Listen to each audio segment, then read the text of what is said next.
Bases drop Wall Pass Wednesday. John here, you there. And we got a lot of news to catch up on. So it is a very, very newsy day. We're going to wrap up hour number 2 with Landon Southwick, radio play-by-play voice of RSL for opposition research. And we'll get you ready for what to expect from what he has seen first couple of weeks coming out of 25, going into 26. And we will talk about the kids. And it'll be kind of like almost looking in a mirror at points, because you had with RSL last week against Seattle, 15th year in a row. I've got to talk to him about this. 15th year in a row that Seattle has gone to Rio Tinto and lost. Crazy to think about. And they had a lot of injuries. Diego Luna injured, DeAndre Yedlin injured, another couple of the 20-somethings that were injured. I mean, like your normal starting 11 for Pablo Mastroeni, you had 5 heavyweights that were injured. So the kids stepped up. And so we'll get into that as a part of the discussion with Landon. Landon coming up at 10:30 this morning. Until then, we got a lot to get into. It's almost like a catch-up day where we're going to look at Major League Soccer, what happened this past weekend, get you ready for the midweek. Dylan Butler, by the way, is mired in high school and college. I think it's lacrosse. It is a conference call. So it's going to be the two of us for a little while. Landon Southwick will join us at 10:30. But we've got to get into Major League Soccer, what happened, and early look at the juice boxes. Apparently there is, because I saw the interview. The stadium in Miami, actually the stadium in Miami actually has a sponsor. And so we'll get into that and let everybody know about that. The interviews are out, so it is officially official. So we now know who is going to be attached to Freedom Park. And I still think the stadium is too small, but that's just me. Also, we got to get into SheBelieves, because it's a relatively decent rivalry, at least between the countries anyway. Not necessarily on the field, but different candidates, different Canada side coming into this particular matchup. Got a lot of sound to get into and a lot of analysis with this. You're going to hear from Emma Hayes. You're going to hear from, who did I write down? Emma Hayes, Emma Sears, Rose Lavelle, Claire Hutton, and our friends from One Soccer, Gareth Wheeler, Alexandre Gonge-Ruiz, and Oliver Platt. So you're going to hear a lot about SheBelieves getting ready for the matchup with Canada with the USWNT. That's on the table this morning as well. Red Clay is on the table this morning because that is on at noon, and we get to be joined by Molly McCarty, girls head coach at Jefferson. It is Doc Mike Tolmick, the Brookwood girls head coach, and it is Matt Cheeves, who is chasing after 500 wins. It's crazy to think about, but with what he has built at Dalton. So we're going to preview that a little bit, but they're going to be joining us at noon. Molly's going to join us at 12:05. Dr. Mike Tolmick's going to join us at 12:20. Matt Cheeves at 12:35. So that's the show at noon. Red Clay is going to be wall-to-wall with a lot of the blue blood coaches that we have here in the state in high school soccer. We'll kind of get into the results from last night a little bit. Most of the results on the high school side of things in the top 10s were expected. And you're getting into the beginnings of region play in some places, and so there were a lot of big numbers that were put up. And we'll break down what happened last night with Jefferson and Johnson Gainesville on the boys and girls sides, and that'll kind of lead us into what we're going to talk about at 12:05 with Molly McCarty and what she saw from Johnson and what Johnson saw from Jefferson on the boys' side. So we got that to get into as well. So there's a lot of news. So it's Premier League, it's RSL at the end, it's SheBelieves, looking at Major League Soccer, and anything on your mind on a Wall Pass Wednesday. And for the record, when it comes to the our friends that I feel like I have to try and digest every morning, yes, I'm still having problems with that. So nothing like having to deal with that every single morning. So opening kickoff brought to you by Black Pitch Coffee and blackpitchcoffee.com. Starting your day with the most important stories in the game, the right way to start your morning. Black Pitch Coffee, part of the SDH community, showing up at events all over Atlanta. Try their home blend, made with beans from Brazil and Guatemala. Heavy-bodied, notes of walnut and semi-sweet chocolate and a rich world-class finish. Opening kickoff powered by Black Pitch Coffee and blackpitchcoffee.com. Morning, David. So when we'll go ahead and make this opening kickoff, and that'll get us into our MLS discussion, so on and so forth. Okay, so Freedom Park in Miami has a new sponsor. They've got their title sponsor for the building. And it is obviously me, who has never been anything involving digital financial services. I've never, other than doing my bank account on my app, I've never done any kind of digital financial service. So the Freedom Park facility now has a sponsor. New, NU. Never heard of it. We'll get into that. We'll just get into who they are in a bit, but like a new stadium. So it is, and this is from the release from our friends at Messi and Friends and Jorge Mas. And I debated playing some sound from Jorge Mas as a part of this segment, but I was kind of like, okay, well, he's kind of going through a bunch of different topics, and then I decided against it.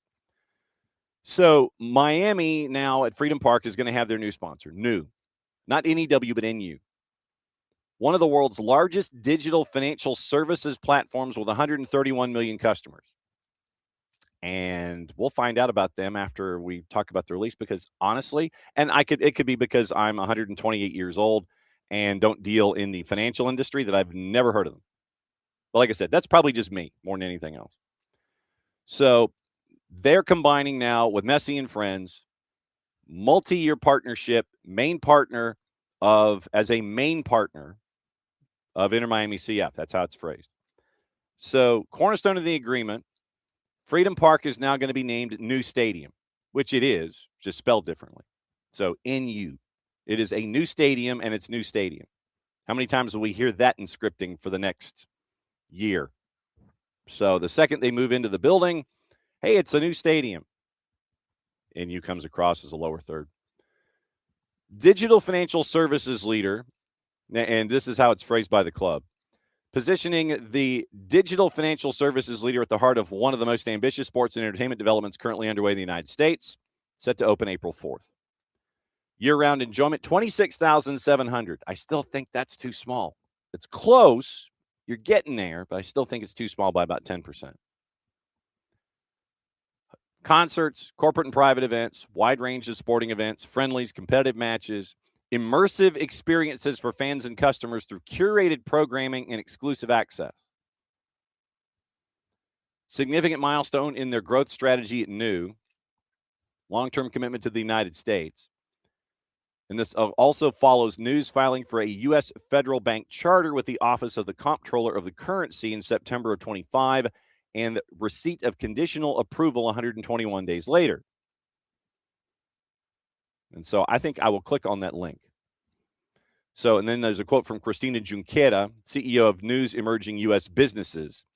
Long-term partnership represents strategic alignment with international sports franchises, shares our ambition and global mindset.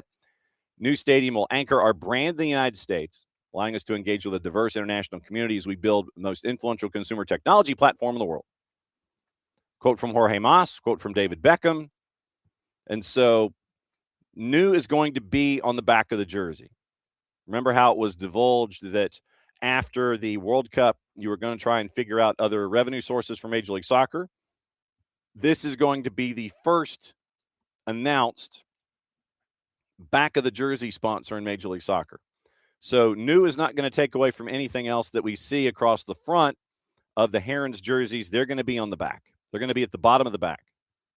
First one that has been announced in Major League Soccer. News logo is going to appear on the back of Inter Miami's jersey, one of the most sold jerseys in global football. And a landmark partnership was yesterday. Technically, it was last night. And so you have the new club. There's going to be so many punchlines. You have new stadium, and I feel like my mom's going to kill me. I feel like I should be putting an article in front of each and every one of these. It should be a new stadium, a new club, instead of just new. Yeah, my mom, the English major, is going to kill me for this. So anyway, new stadium has new club and new plaza. Instead of it being just a singular entity, new stadium, NU, has a new club and a new plaza. But that's what they're called. So literally, it takes every fiber of my being to keep the article out of that sentence. So new club at new stadium with new plaza. So 770-person premium hospitality lounge, a glass tunnel view of players.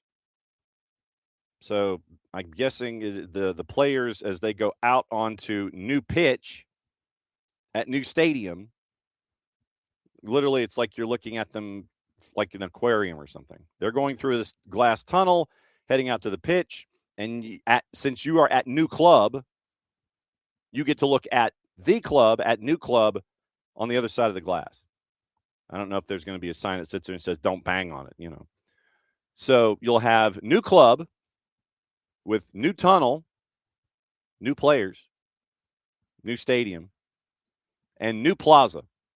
Dynamic community hub, branding, gathering spaces, large screen seating areas, dynamic public space in the center of the district. So there is a link to click on about the conditional approval of the 121 days with the Office of the Comptroller of the Currency back in September. Federal Bank Charter of the United States. So this was, and they're Brazilian based.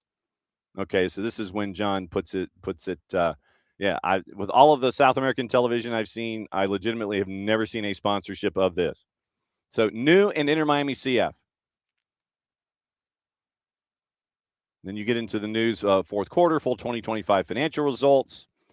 Cristina Junqueira was named to the CNBC Changemakers list late last month. January 29th, secured approval to establish a U.S. national bank. And I don't really want the video cast. I just want the press release. But it was so new to find out new about them.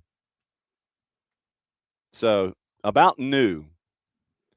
One of the largest digital financial services platforms in the world, 131 million customers, Brazil, Mexico, and Colombia. I have never and this is I don't know if this is their first foray into advertising or what have you. With all of the South American programming I've seen, all of the programming I've seen in and around Liga MX, this is the first foray of anything I've ever seen with them. Fighting complexity and empowering people. Catering to customers' complete financial journeys. Most recognized, so Time 100 most influential companies, Fast Company's most innovative, and Forbes world's best banks. Revenues of $4.9 billion in quarter four of 25. Net income of just under $900 million in quarter four. 5 out of every 8 Brazilian adults are customers. Activity rate is 5 out of every 6, 83% in quarter four. 29 million people obtained access to their first credit card thanks to New. So it's they are part of trying to have folks embracing banking in Latin America. So that is their Sao Paulo, Brazil-based efforts in the banking industry. So very, very, and this does make a lot of sense. Chief founder and chief growth officer was Cristina Junqueira. So it makes a lot of sense for them if they want to come into the U.S. marketplace to have an entry point like this. With all of the backing that they've had and all of the support that they've had in Brazil and in Mexico and in South America on the whole, 131 million customers. So this is their first foray into it. And you can join News Insider Access list by clicking on a link. But Ricky, I agree with you. To be perfectly honest, I think Freedom Park. I mean, if you went to new stadium at Miami at Freedom Park or Miami Freedom Park, new stadium at Miami Freedom Park, that to me, you get your two-step process in there. So 131 million customers for New in South America and Mexico, and they are taking their first big foray into the American marketplace with the stadium name at Freedom Park and the back of the jersey for the Herons. So that came out this morning, and they are off and running. So April 4, 26,700 seats, and I think it is still too small. That is just me. That bugs me. It bugs me. You see now, Ricky, that would have been good. The Miami Camp Nou. Oh, staring right at me. Staring right at me. Good call. See, now the Miami, and now, realize now that you have said this and you can take claim for this, that's what we're going to call it. We're just going to call it Miami Camp Nou. You have locked this in for us here. It is Miami Camp Nou here on the morning show. So that is opening kickoff. The Freedom Park has a sponsor, and it's Miami. It's a new banking, or however you want to phrase it with them. So new stadium has new plaza, and they have new club. And Inter Miami has new sponsor. So well done by them. Digital financial services platform new. So Miami Camp Nou. That is too simple. That was too easy, and they passed it up. But we'll pick it up and run with it. So new stadium, NU. Digital banking, South America. So they're now the new folks. And that's going to be turning into a repeating gag starting in April. So, yes, Miami Camp Nou. So we're going to run with that. So no longer, they'll still be Messi and friends, but they're going to play at Miami Camp Nou. We've already decided this. This is locked in. Yes. Ricky going with irony this morning. Barca needed the money. They could have gotten in on it. They absolutely could have. Would have made too much sense. But maybe Nou saw that going to Barcelona would not have been a good play financially for them. So we'll see what happens. But yes, Miami Camp Nou. Well done, Ricky. Nicely done. That's opening kickoff. Brought to us by our friends at Black Pitch Coffee and blackpitchcoffee.com. Starting your day, the most important stories in the game, the right way to start your morning. Black Pitch, part of the SDH community, showing up at events all over Atlanta. Try their home blend made with beans from Brazil and Guatemala, heavy-bodied with notes of walnut and semi-sweet chocolate and a rich world-class finish. Opening kickoff powered by Black Pitch Coffee, blackpitchcoffee.com. So, yes, Miami Camp Nou. And I would ask that you keep me in line with that. Make sure that continues to be. So if I forget, for one reason, to reference it as such, this is almost dollar in the jar material.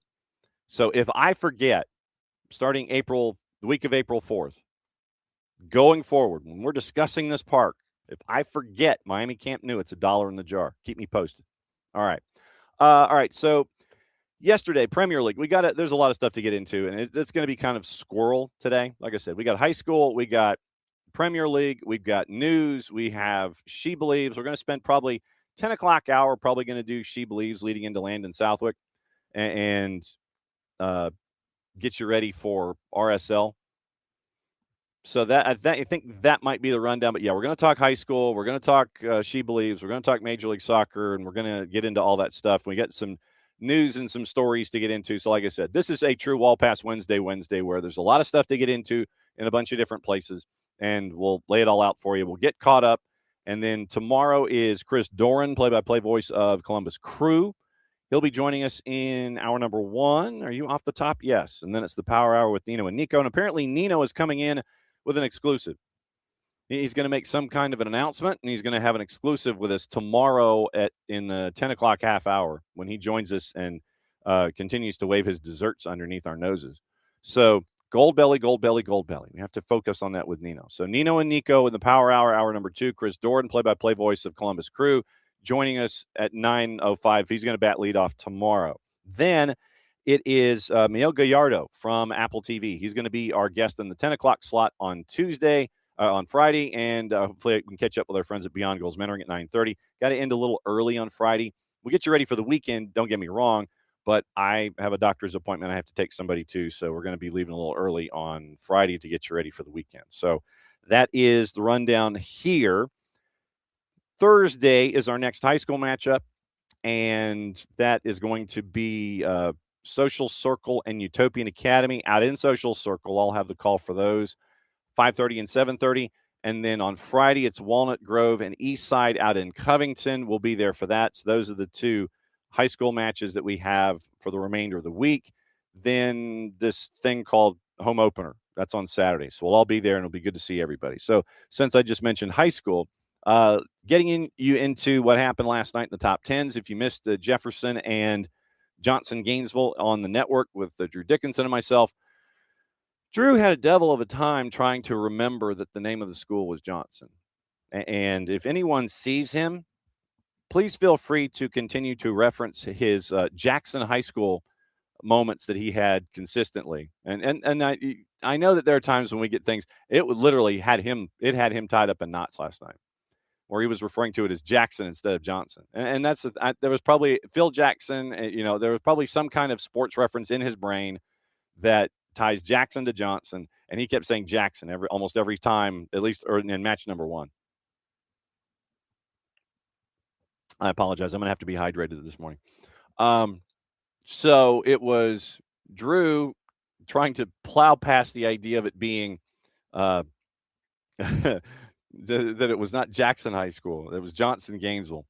In match number 1, and like I said, we'll catch up with Molly McCarty about this at noon, but Coach Higgins and Johnson Gainesville had a game plan, and it worked to perfection. There were a couple of moments, and those moments were the goals that were scored by Jefferson. They ended up winning on the girls' side 3-0, and it was stout effort pushing through. So I think it was lessons learned last night for Jefferson's girls, always perpetually top ranked in their class. And then on the boys' side, it was once again it was another tough one, but you end up with an absolute golazo from Junior Castillo from about 35, and it was an absolute rocket. No chance anybody could grab it. And it was 1-0, and that's all you needed. And so it was 1-0 your final, and that was a win for Johnson Gainesville on the boys' side, win for Jefferson girls on the first game of the day. And so that was yesterday up at the Dungeon at Johnson Gainesville. So looking at what went down in the top 10s in the state of Georgia. Girls' side, we always believe chivalry, ladies first. Top rank, and this is scoreboard rankings. So West Forsyth gets the win over Alpharetta. They put 10 on them. Walton got a win in PKs. Brookwood beat Decatur 3-0. And then it was a North Gwinnett over Mill Creek 1-0. Those are your big matchups in 6A with rankings and such. 5A, Johns Creek beat Shiloh 10-1. Whitewater in a shootout beat Stars Mill by the score of 4-3. Stars Mill was, I think, 8th in the rankings, and so big win for Whitewater. Quad A, North Oconee shuts out Madison County by 10. BT beat Cambridge by 3-0. Triple A, it was Jefferson. We mentioned what happened with them on the girls' side. And Calhoun ranked number 3. We're going to be catching up with them next week with the Gilmer matches. And then Double A, Pike shuts out Rutland 10-0. Single A, 81, Ace Charter over Dodge by 10. And in the state of Georgia, for those of you that may not know or maybe just dipping in for the first time, it is one of those situations where you have the play happening, and if it gets to 10, unless there is a coach's agreement that they won't stop, especially if it's like a region game and goals scored and tie as one of the tiebreakers and things like that, goal difference, then they may keep going, because there were some results last night that had like 17 as a goal difference, 14 as a goal difference. So traditionally, if you hit 10, you stop. Unless it's an agreement with coaches, it's a part of the bylaws of the region. So Ace beat Dodge by 10. Screven beat Metter 1-0 and 82. Boys' side, it was Duluth being taken to PKs 1-1. They win in PKs over Centennial. Mill Creek beat Collins Hill 2-1. Peachtree Ridge over Discovery 1-0. 5A, Johns Creek over Shiloh by 10. Lassiter beat Kings Academy 7-1. In Quad A, Pius loses to Clarkston 2-1. That's a big matchup in DeKalb County. Midtown over Walnut Grove 2-0. Perry, by the way, swept Ware County 3-2 on the boys' side of things. And on the girls' side, it was a win for Perry as well. AAA, Johnson Gainesville with the 1-0 win on the boys' side. Island shuts out Long County 5-0. Northwest Whitfield beat Ridgeland by 6. In AA, Jackson loses to Callaway by the score of 4-3. In single AD1, Putnam beat Social Circle 2-1. Like I said, we'll catch up with Social Circle tomorrow. And then on 82, it was GMC Prep over Montgomery County by the final of 10-0. So that's your rundown of what happened in the high school ranks. And we can't thank our friends, obviously, at Kaiser Permanente for helping us out with the broadcasts every week and every day. I was doing the math yesterday, and it came out to like 60 matches in the schedule. that we have on the high school side every year. And so it's really cool when you think about the depth of the race and how it's, and how we get to chase after everything as much as we do. But yeah, 60 matches. 60 matches traditionally in the traditional sense when it comes to high school here in the state of Georgia. So very, very cool. And obviously we couldn't do it without our friends at Kaiser Permanente. So thanks to all of them. All right. Now, next up on the grid, let's get into the Premier League yesterday and the news and all the other things going on overseas, and we'll work our way back this way. I think I might have just flipped the rundown in my head. So we might be doing Major League Soccer at 10, going into Landon Southwick at 10:30. So, all right. So yesterday in the Premier League, it was not a lot of goals. Wasn't a lot of goals. Not that I'm necessarily surprised by that, but because you're turning into, and I was listening to one group of pundits about what was going on, and today we got 5 matches to get into as well for previews, but you had one of the matchups, and you had a team that had done well that had been struggling. And the two in the booth where they were wondering about, well, can you believe that they rotated 4 players after what happened on the weekend with the success they had? And the other pundit was like, yeah, I couldn't believe that they rotated. And I'm thinking to myself, dude, you went from Saturday to Tuesday. You want to make sure that you have your weapons ready, especially if you've got FA Cup coming up this weekend. That's the other thing on Friday we got to talk about. So they were shocked that there had been roster rotation. And I'm thinking to myself, okay, sure. So yesterday, Sunderland got one on the board, beating Leeds 1-0. Everton shuts out Burnley 2-0. Bournemouth and Brentford a goalless draw. Wolves beat Liverpool at the death 2-1. So Wolves will not have the worst record ever in the history of the Premier League for a team that gets relegated. For a while, it was looking pretty bad. But something has happened. Yesterday was a plus 600, and Wolves get the win at the death, 2-1. Sunderland gets the win on the road at Elland Road at a plus 359. The draw was a plus 260. But, yeah, Wolves with the big win yesterday, and now you've got people once again, Reaction Tuesday turning into Reaction Wednesday. Oh, Arne Slot's got to get fired. If it happens, I think it's going to happen at the end of the year. Because if you don't fire him in that first stretch where you didn't get a win in 6 of 7, you're going to see it out. Whatever it is, I think that Liverpool just doesn't want to have any kind of upheaval in season with everything that they're chasing. There's enough upheaval with Mo Salah coming back off of injury and seemingly disrupting the rhythm that they had when they were winning games. Like I said, you make your own conclusion, but Salah was injured, they were rolling. Comes back, things get back to hiccuping again. Like I said, you can draw your own conclusion. But I think that if you're not going to dismiss Arne Slot in that 6 of 7 stretch at the beginning of the season, you're not going to fire him now. It'll be at the end of the year. You'll go your separate ways, and then the process will start all over again. So your standings coming into today. Remember, Arsenal has played one more match. And you have some folks, because of yesterday, that have cleared match week 29. Arsenal 5 points cleared Manchester City. Expect that margin to close. Because once again, you're looking at FA Cup weekends. Arsenal's playing Brighton today. City is playing Forest today. Like I said, we'll get into those juice boxes in a sec. But right now, Manchester City's got a match in hand, 5 points back. Then it's an 8-point gap to Manchester United, who's unbeaten in 5. Michael Carrick, I think, has FAFO'd his way into that gig.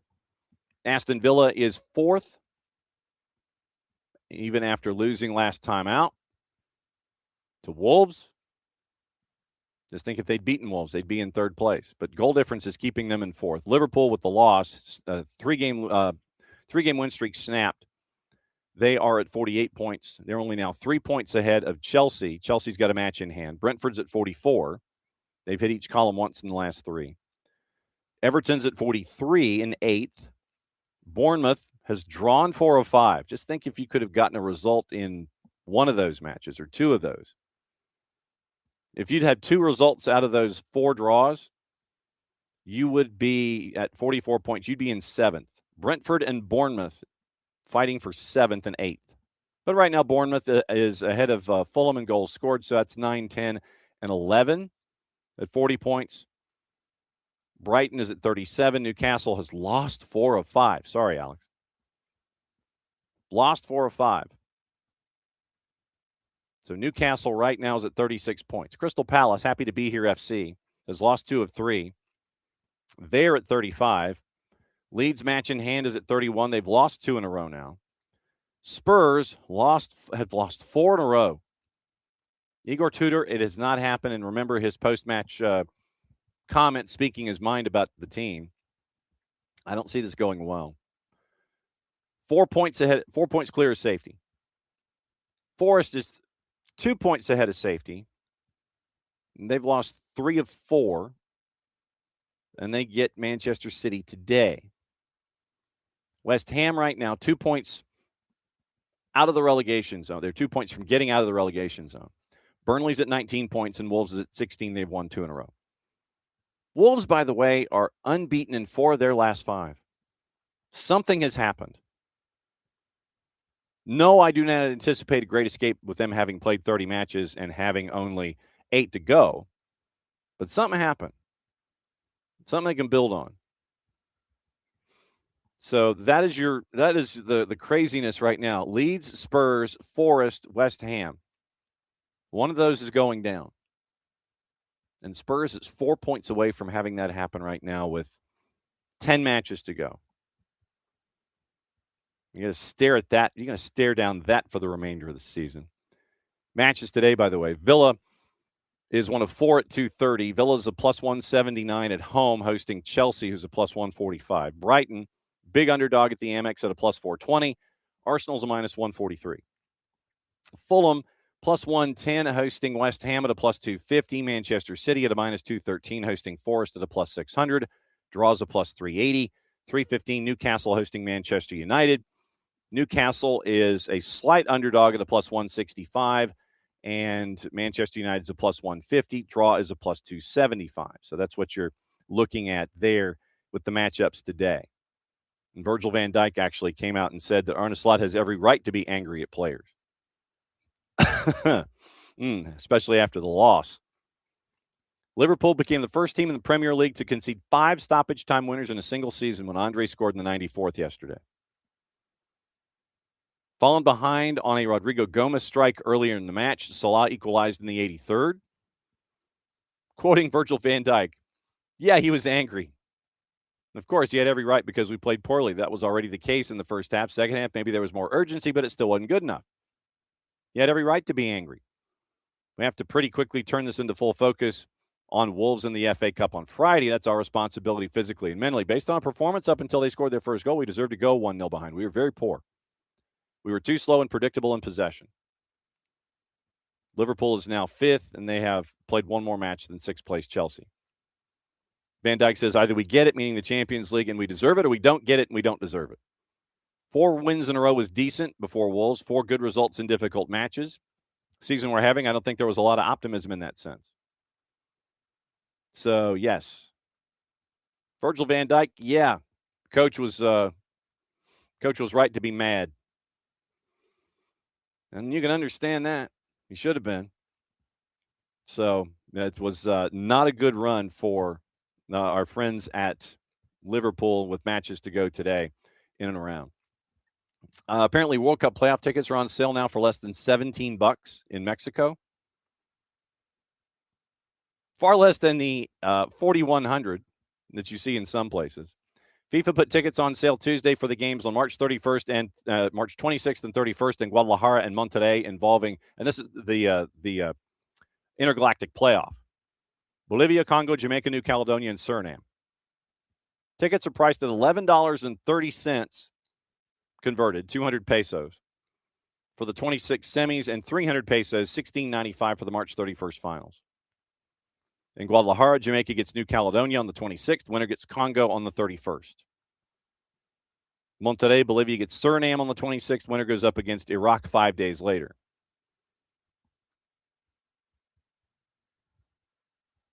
After criticism initially from fan groups, FIFA said back in December they were going to offer the few hundred $60 tickets for every match to the 48 national federations in the tournament.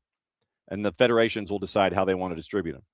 Most seats on the resale platform are well past $1,000 because you also have the secondary market and earning FIFA extra 15% fees from buyers and sellers. 7 million seats to fill for the World Cup matches. Said last month that they have received 500 million ticket requests.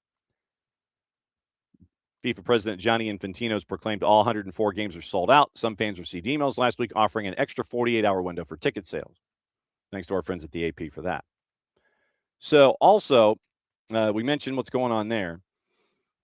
We got to get into SheBelieves because SheBelieves is still rolling, and that is tonight. And I want to see if we have any juice boxes that are attached to it.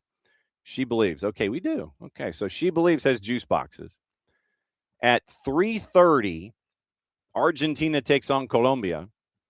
Colombia is favored at a minus 122, draws a plus 225. Argentina is a plus 309. USA and Canada is the nightcap. We're going to get into that here in a second. Canada won over Colombia 4-1 in their first match. Obviously, the U.S. beat Argentina by the score of 2-0. Trinity Rodman, apparently, from all reports, is fine. Lily Real has an injury, and she has returned back to her club. And so really those were the only two updates that Emma Hayes gave coming into this match. So going into this match, it is at the Death Star in Columbus. And we have a bunch of stuff that we have preview stuff for to get you ready for this particular matchup. First and foremost, here's Emma Hayes, courtesy of our friends at U.S. Soccer and Veritone, breaking down what she sees in this rivalry coming off of the first match in SheBelieves here in 26. I think what is clear is that I think Canada are in a different place.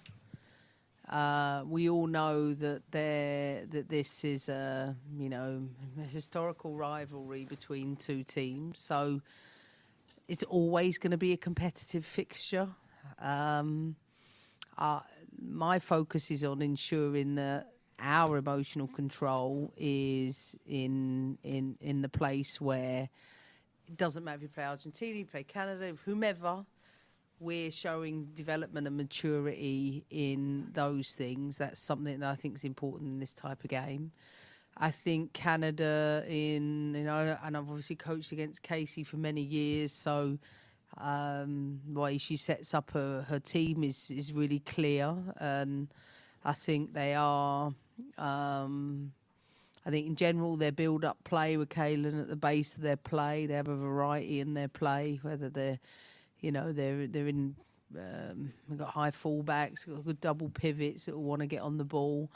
I think in general against Colombia, I thought their build-up into the final phase was a step above what it was back in the October fixture. I think they're extremely threatening from set pieces. I think not just the aerial threat, but the delivery is exceptional. It's on the money every time. So we have to be really switched on, because I think she doesn't miss many in terms of hitting the key areas. I think while they might obviously be missing Olivia Smith, I think changes to their team, and I'm seeing more aggression from them out of possession. I think tougher to beat, and the way they defend their box, the bodies they get in their central area when you've gone wide, they get blocks off. This Casey's a centre back, so she's developing her team to be like that. And as I said, I think this will be a much tougher test. Even though, listen, I thought it was I think they'll be hurting Canada from that game, so you have to expect a reaction from them. But I also think that they've made progress as a team, so I'm anticipating a different type of match. So I know that the team are very, very, very much prepared for that. Emma Hayes getting ready for the matchup tonight against Canada. We'll get into the stats coming up here in just a little bit. And it was mentioned, obviously, that it's a bit of a homecoming for a couple of folks. Emma Sears gets to return to her hometown. And so, of course, Emma Sears was asked about, what it's like for her to head back home to be a part of things. We're going to hear from Emma Sears, Rose Lavelle, and Claire Hutton. First off, Emma Sears about the idea of returning home for her. Once again, courtesy of our friends at U.S. Soccer and Veritone. How do you feel? This is a bit of a homecoming for you. Is this starting to be what you dreamed of? I know we're still a day away. Yeah, of course. I feel extremely honored to wear the crest in general, but not only that, but here in my hometown, in my backyard, Columbus. So I'm super excited to represent this team in this country in my hometown. Any big takeaways from the match on Sunday against Argentina going into this one? Yeah, I think our main focus was to start the tournament off with a win, and so we were definitely happy to have accomplished that on Sunday, but we know that this game against Canada will be different, and they're going to present different challenges for us, and so we're looking forward to the match tomorrow night.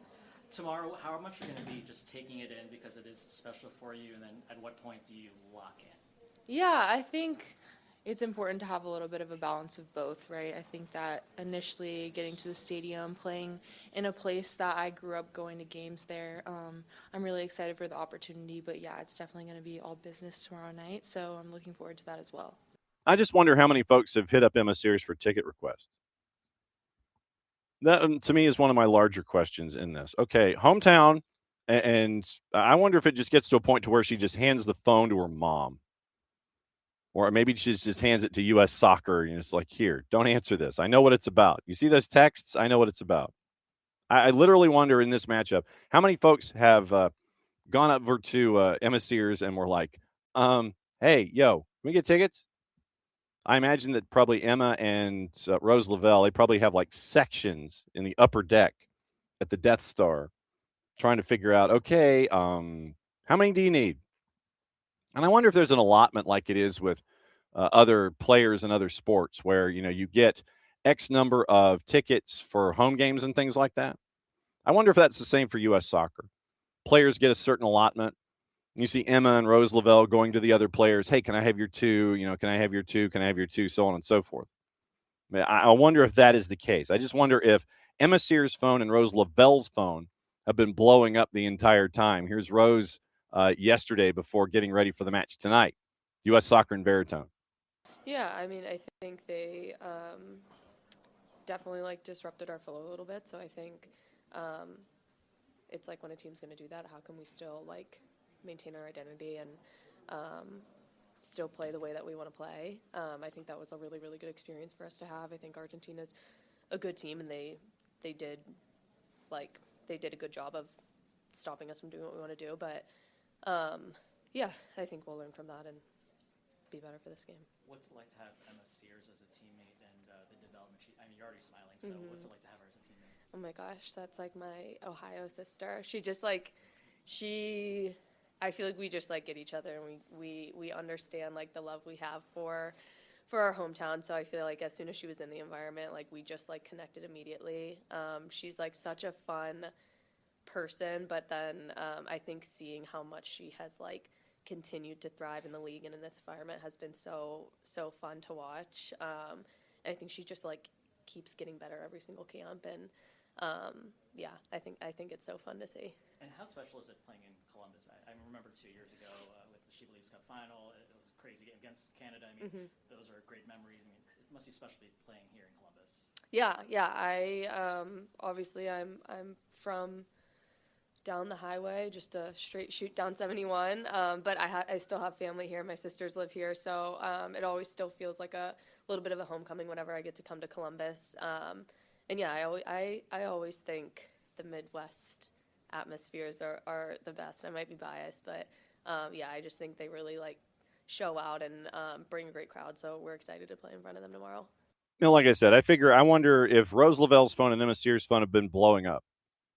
I wonder if there was an initial rush for blowing up the phone, and then all of a sudden it kind of calms down, and then everybody remembers, oh yeah, that's right, you're coming here to Columbus. Hey, I wonder what those have been like for those two phones in particular. Obviously, Rose Lavelle starting off her discussion about what happened in match number 1 in She Believes. And so now it's up to Claire Hutton to wrap up our player sound, getting ready for everything. First question for Claire is about the rivalry. Once again, courtesy of our friends at U.S. Soccer and Veritone. Yeah, I mean, I think they definitely like disrupted our flow a little bit. So I think it's like when a team's going to do that, how can we still like maintain our identity? And unless, of course, I play the wrong soundbite. And here's Claire Hutton, actually. What's special about the U.S.-Canada rivalry? Just whenever these two teams play, there always seems to be fireworks. Yeah, I think it just kind of speaks to rivalry in sport in general, and just not only us on the field, but fans off the field, creating an environment and just the energy that goes into what this game's all about. I think rivalries are so important in sports, so having Canada as a rival and to play it in the SheBelieves tournament setting is super special. Does that give you extra motivation, or do you really try to, in terms of approach, really approach it as if it's any other game? I think there's a mix to it. I think us as a team and just as a federation in general, we approach every game, every training session as whatever's next is going to be our best. But I think just knowing that is a rivalry, that there's a lot behind the game. We want to represent the crest just like in any other game. There's that, but it gives it a little bit more power to it, and hopefully the fans are going to bring a bit more energy tomorrow too. So there's your rundown from the U.S. soccer side of things. So second game of SheBelieves. And once again, you know that this is going to be, big matchup and head-to-head dominated by the United States. That is not a surprise. U.S. second in the world. The last meeting was in D.C. back on July 2nd. 3-0 win for the United States. 2 first-half goals. For Canada in that match, outshot 22-7. 34% possession, XG battle, if you believe in those kinds of numbers, 2.84 to 0.6. So the U.S. was about square with their XG and the number of goals they scored, and 7 shots outshot by 15 if you're coming at it from a Canadian perspective, and that's courtesy of our friends at Y-Scout. Talked to our friends at One Soccer, and they pretty much admit that it didn't seem like in that match back on July that Canada was even in the match, really. Just a long day, and 3-0 seemed like it was more flattering than anything else. It could have been a whole lot worse. Age of the starting 11, actually 2 years older than the U.S. back in July. And the U.S. went with a younger side in that matchup. But now you're in this one, and as we heard Emma Hayes say, Canada's in a better place under Casey Stoney. So the 4-1 win back on Sunday leads us into the matchup tonight. A couple of keys, once again from our friends up north. Struggled in possession in July, completed 80.3% of your passes. The U.S. completed 88%. 5 out of every 8 passes was completed by Canada in trying to go forward in play. 5 out of every 8, 63.5%. U.S. completed 78% of progressive passes in the matchup against them. The press, and this was a stat that Dave Leno brought up yesterday that I had never even considered, passes allowed per defensive action. U.S. press, the PPDA, 7.9, which intimates that the press was working pretty well. Passes allowed per defensive action. And then Canada played themselves into trouble a lot back in July. Compare that to Colombia, and it looks like that things were starting to turn in that regard. So it is a qualifying year for Canada, and we'll see how they are progressing as well. And our friends at One Soccer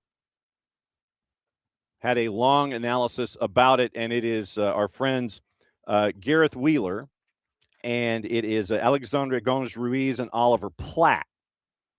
And this is part of their discussion, and I would request that you go, and most of their stuff is available on YouTube, and our buddy Christian Jack is part of it, as part of their on-air group of folks, and KJ travels the planet with the Canadian men's national team. In this particular case, it's Gareth, it's AGR, and that's who you'll hear referenced, Alexandre Gonz-Ruiz and Oliver Platt discussing it. This is part of their conversation leading into this matchup tonight, once again, courtesy of our friends at One Soccer. I think you're optimistic for sure, just because this last game just got so much. It was just like a monkey off the back, right? You get the goals. You have a much improved performance defensively, even though you don't keep a clean sheet. Most importantly, you're in the fight. It was competitive. It was feisty. Even Vanessa Gilles, going after the player who made that incredible dive. If you haven't seen it for whatever reason, getting pushed in the chest and grabbing the face was incredible. But Textbook. It was so good. But for the U.S., it's different, right? Like it's completely different. Colombia is a good team, but the U.S. It's a top 2 team in the world, and it's this is based on their day, they're the best team in the world. So for Canada, I think the big thing is just to build off this and be competitive. Like, have that same feistiness, combativeness, be organized, be disciplined, don't make bad mistakes. And if Canada goes out and still loses, I think that's still progress, because that was the big thing last year, is that they looked nowhere near the level of the game, nowhere near the speed of the game. They were making a lot of unforced errors, and it just felt like the U.S. was playing a team that wasn't even in their weight class. And for a Canadian team that's always, yes, they've struggled historically to beat the U.S., but they've always been right there and always at least been in the mix, that hurt. So for Canada this week, I think it's really proving that going forward, this is, can go back to what it was in 2024, when this was 2 teams that were very much close to each other. They played two draws in the same year. The U.S. just won both on penalties, because for whatever reason, Canada struggled at those that year, and returned to that, because what we saw in 2025, that's not what you want to see from this Canadian team, that even though the U.S. has a huge talent advantage, it shouldn't be that big of a gap on the field. Yeah, and I think you've got to keep your eyes on the prize a little bit here, and you want a competitive performance. I don't think this is a game where Canada needs to be playing for a result at any cost, right? Like the target for this team needs to still remain, I think, obviously qualifying, but qualifying should still be straightforward for this team with the way it's formatted. It's next year at the World Cup, and I think this is one of the opportunities they're going to get. Hopefully there's a few more coming in the coming months to actually play against a top team. They looked a long way off it at the end of last year. Now can you, like AGR said, get back to a little bit where you look like you were in 2024, where you can actually go toe-to-toe with this team? Whatever the result is, can you put in a competitive performance? Can you have a say in the game, and tilt the pitch a little bit in your favor, at least for certain periods of this game, even if you're going to come under some pressure against the States for periods of time. So that's what I'm kind of looking for in this game. And the level of everything goes up compared to what they were facing against Colombia. It goes up significantly. But can you look like you belong on the same pitch as this team, implement some of the things that you've been working on, and hopefully kind of set yourself a bit of a bar going forwards here? Gareth Wheeler, Alexander Gonz-Ruiz, and Oliver Platt from One Soccer to give you the flip side of things. And so that is the back end of the doubleheader tonight. Canada and the U.S., Argentina and Colombia is match number 1 on the match day. And once again, it is 3:30, Argentina and Colombia favored. Argentina, a decided underdog. And once again, at 6:45, U.S. and Canada, the U.S. favored at a -200. And that will be the back end of the doubleheader tonight. Now, speaking of tonight and today, what to watch, where to watch it, how to watch it, we are going to have some things to keep an eye on. As always, it's brought to us by our friends at Fanatis, fntz.co/soccer down here. That link is important, helps them, helps us, helps you. Adding more matches to everything you're already watching. With Fanatis, you get BN Sports, and you get all the BNs. So that means that you get Libertadores, Sudamericana, you get links into Tigo Sports, you get links into CATV, you get the everything in AFCON. So you get the CAF Champions League, you get AFCON qualifying. All of it is there with BN. You get Teise out of Argentina. They have Copa Argentina on their air in some of the lower divisions as well, plus all of their daytime and nighttime talk in and around all the programming, and especially involving activity in the LPF. You get Argentina. You get a lot of the A and B divisions for action going on in South America. You get CDO. You get TVV if you want to add Venezuela to your viewing habits. You can get all of that at Fanatis at fntz.co/soccer down here. Now, we mentioned SheBelieves. Obviously, that's going to be up and running. Copa Libertadores, and if you have not had the chance before the matches start up at 5 o'clock this afternoon on Being and Being in Espanol, give a listen to the Soccer Metrics Copa Libertadores show, episode 91. Howard is going to be in this year. I think in this year, I feel fairly confident Howard is going to get to his 100th episode of Copa Libertadores coverage. Only dedicated show in the U.S. dealing with the Copa Libertadores. And Howard has done a fantastic job of letting you know all of the intricacies that are there, the history and the rivalries and the up-to-date news that's attached. And we do have up-to-date news when you have a manager who's having problems in his league play, blows out a lower division team in Copa play 8-0, and gets sacked the next day. That kind of news, all of the intel, review, preview stuff on the Copa Libertadores show, presented by Soccer Metrics and hosted by our buddy Howard Hamilton, the founder of Soccer Metrics. So Copa Libertadores, 5 o'clock, Carabobo and Sporting Cristal. And that way, if you want to get an update on some folks for Atlanta United, you can watch that one. And when you don't have the opportunity to watch anything on BN, what you can do is follow up on Los Cerveceros, Los Remenses, Los Celestes, or La Fuerza Vencedora, and Sporting Cristal. You can keep an eye on a couple of folks that you might remember, like Luis Abram is a part of that roster now. Yoshi Yotun, you might remember him from Major League Soccer. He's a part of that roster. And so you get your Luis Abram fix by following Sporting Cristal, and you can do that tonight in the Libertadores, or you can do it by just watching Fanatis in general. You have the Premier League games. You have the 4 that are going on at 2:30, then the one at 3:15. Villa Chelsea's on USA. Tudela has a doubleheader at 8 and 10. Monterrey, Querétaro, and America and Juarez at 8 and 10. Universo has Aston Villa and Chelsea. On the plus, La Liga at 1 o'clock. Bundesliga at 2:30. Copa del Rey at 3 with Real Sociedad and Athletic Club. Germany's Dreiliga, 2 matches available at 1 o'clock.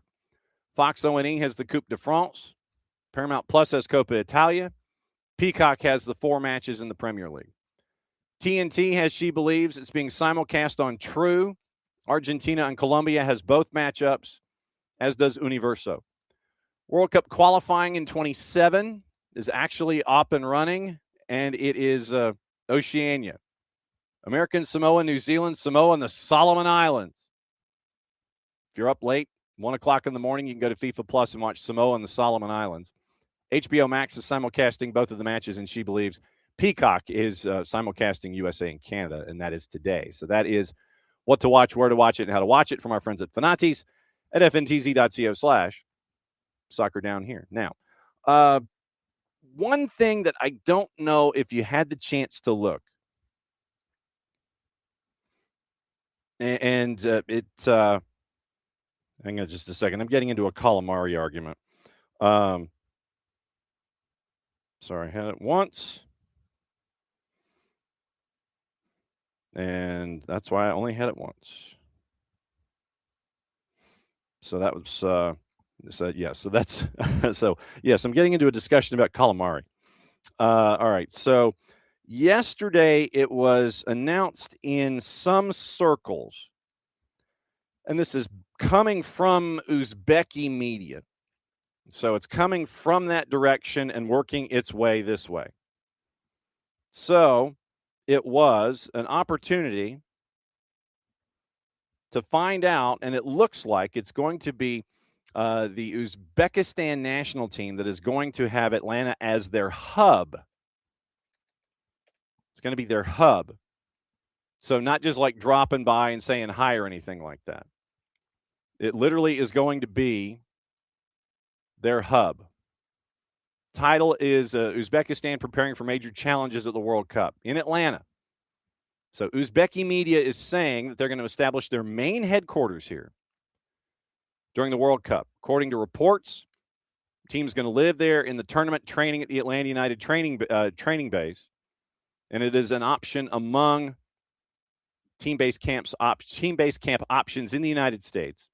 And one of the bases is Atlanta United's training center up at the Children's Healthcare of Atlanta training ground. And so they looked at the tournament logistics, where national teams live in their home base the entire time.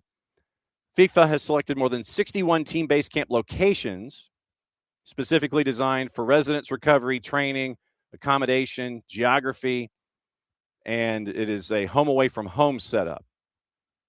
So according to reports, Portugal's going to be in Palm Beach Gardens, Colombia in Columbus. And so now Atlanta looks like it is going to be the home for the Uzbekistan national team in the Children's Healthcare of Atlanta training ground. And it will be their home away from home. And that is from our friends at the UFA Press Service. And so the UFA Press Service is saying that the Uzbekistan national team is going to be here in Atlanta for their visit for the World Cup. So that was the other element of what went down yesterday, is that we don't have it like officially official, but the UFA, meaning the Uzbeki Football Association, is saying that. We don't have anything on this side of the planet saying it, but if the UFA is saying it, then I think that we're on a good path. So that's kind of what we're looking at here. So the Uzbekistan national team, and we will have, obviously, with the Uzbekis here, we're going to have coverage of Uzbekistan here in town. And we do have some stories that are planned in and around, Uzbeki food and presents and all that kind of stuff. And I think Nick is going to camp out at the Children's Healthcare of Atlanta training ground. It'd be our embed because their head coach is Fabio Cannavaro. Now you know the rest of the story. So we're going to keep an eye on Uzbekistan. Obviously, like I said, the UFA has mentioned it. It has not been mentioned in press here. It was mentioned in Uzbeki press yesterday. So it is now Uzbekistan that will be having Atlanta as home for the cup that the world is chasing here coming up in less than 100 days, which sounds crazy as it is. Okay.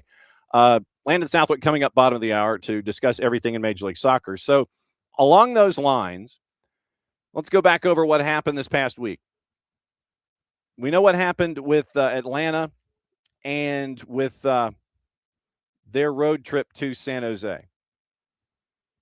So getting into, if I could get my upper plate to work, getting into the other results. And we will have our weekly dosage of Adrian Garcia Marquez coming up here in a second. But the other matchups from the week, Red Bulls and the Revs. Once again, the Red Bulls, everybody's like, baby Bulls, oh my God, oh my God, oh my God. Not so fast. Remember, Michael Bradley coached the Baby Bulls last year. Won an MLS Next Pro title. Do not be surprised if he ends up as a national team coach at some point in his career, but not for a while. Unless it's something that he really wants to do. Give him this cycle and the next. He had a 17-year-old score the game-winning goal and two 16-year-olds assist. First time that has happened in Major League Soccer history. So maybe Michael Bradley knows what he's doing when he brought up all those younger players this past season to be a part of the first-team roster, and everybody's sitting there going, why are you bringing up all these kids? Answer, you beat New England. Red Bulls out of the blocks at a minus 118. They were favored, and they beat the Revs. Chicago, we had Max Anderson on last week getting ready for Montreal. You get a red card. Johnny Dean from Stratford Academy in Macon, Georgia, and Birmingham Legion. And from Wofford, Johnny Dean gets a red card. You're down. You're up 1-0. You score two more goals against CF Montreal. You win 3-0. Minnesota United did not use James Rodriguez in match number 1 that he was available. They beat Cincinnati 1-0. Colorado beat Portland 2-0 in a bit of a surprise at a plus 114. Like I said, we talked about San Jose and Atlanta, and if you missed the conversation with Casey White, I would go back and listen to that segment. It's available. Set your notifications. Casey did some great in-depth analysis on each goal and gave us her thoughts on Atlanta United after 2 match days. So you can listen to that. RSL and the Sounders, once again, Landon Southwick, radio play-by-play voice of RSL, is going to join us in about 20 minutes. We'll find out about Seattle. We'll find out about the win, find out about the kids, find out about the injuries, figure out where things are here in the midweek as we get ready for them to travel here to Mercedes-Benz on the weekend. Sporting in Columbus in a back-and-forth game. We'll talk to Chris Doran more about this tomorrow. But back-and-forth game, Sporting Kansas City escapes with a point and a 2-2 draw to plus 333. Then LAFC and Houston Dynamo, and I have yet to see out of Houston any challenge of the Antonio Carlos red card. So Carlos is credited, for lack of a better word, charged with, if you want to use it that, taking down Yeonmin Son, given a straight red. And Ben Olsen was not a happy man about it. Let me see if I can find the quote now that I'm thinking about it. Because like I said, it's like, yeah, I probably should, have the quote here available from Ben Olsen on this. So, yeah, he was not a happy man about it. And I just have to figure out where my email is with the post-game. If I could spell Houston. Do I have the Dynamo? Are the Dynamo here in this? No, they're not in this one. And they're not in this one. I'm just like, which email are they in? Well, I'll find out soon enough. All right. So are you in this one? So let's see. So Houston, and this is where it's like I'm just looking at something that was it was on the 28th. So if we just did Dynamo. So Houston Dynamo. Okay, great. Fine. I need quotes. All right. So Houston Dynamo training, post-game link. 9-man Dynamo fall 2-0 at home. Antonio Carlos and Agustin Buzat shown reds. 15 years old, Matthew Arana became the youngest player in Dynamo history to get first-team minutes. Agustin Resch made his debut. Ache had a 26 debut as well. So, sound. Where's the sound? So, do we have post-match quotes, photos, highlight package, match resources? Man, I just need quotes. That's all I want. Because it ended up with 2 goals in the second half. And you had 6 cards. Antonio Carlos at 45 plus 2. So you're looking at the entire second half. And then Buzat, once again, for his foul in the 76th. So you've had the final 15 minutes were played in front of a 20,853 crowd that ended up in the 2-0 win for LAFC. So if we go Ben Olsen, LAFC. So if we go that direction with his post-match thoughts, post-match press conference, I don't want the modal. The questionable red card changed the game. Was what is how he referred to it, and so you end up with no real surprise. Ben Olsen coming out and saying that changed the match. And so once again, heading all the way back. So let me see if we have any quotes from Ben Olsen that personify just how mad he was. So, okay. So here was pool reporters from Bayou City, Dustin Richardson, and from Dynamic Foxtrot. So they were asked. Pro was asked after the match about the red card. The formal question, and the thing about this that you have to remember is that when you're asking a question, you can't leave any wiggle room for a nebulous answer because you will get them. 9 times out of 10 or 10 times out of 9, really, if you leave any wiggle room in a question from a pool reporter given to Pro in a situation, you're going to get the wide angle answer. You're not going to get anything with any specificity. So Pro was asked after the match. Houston's number 3 was sent off in first half stoppage time. What did you see that warranted a straight red card?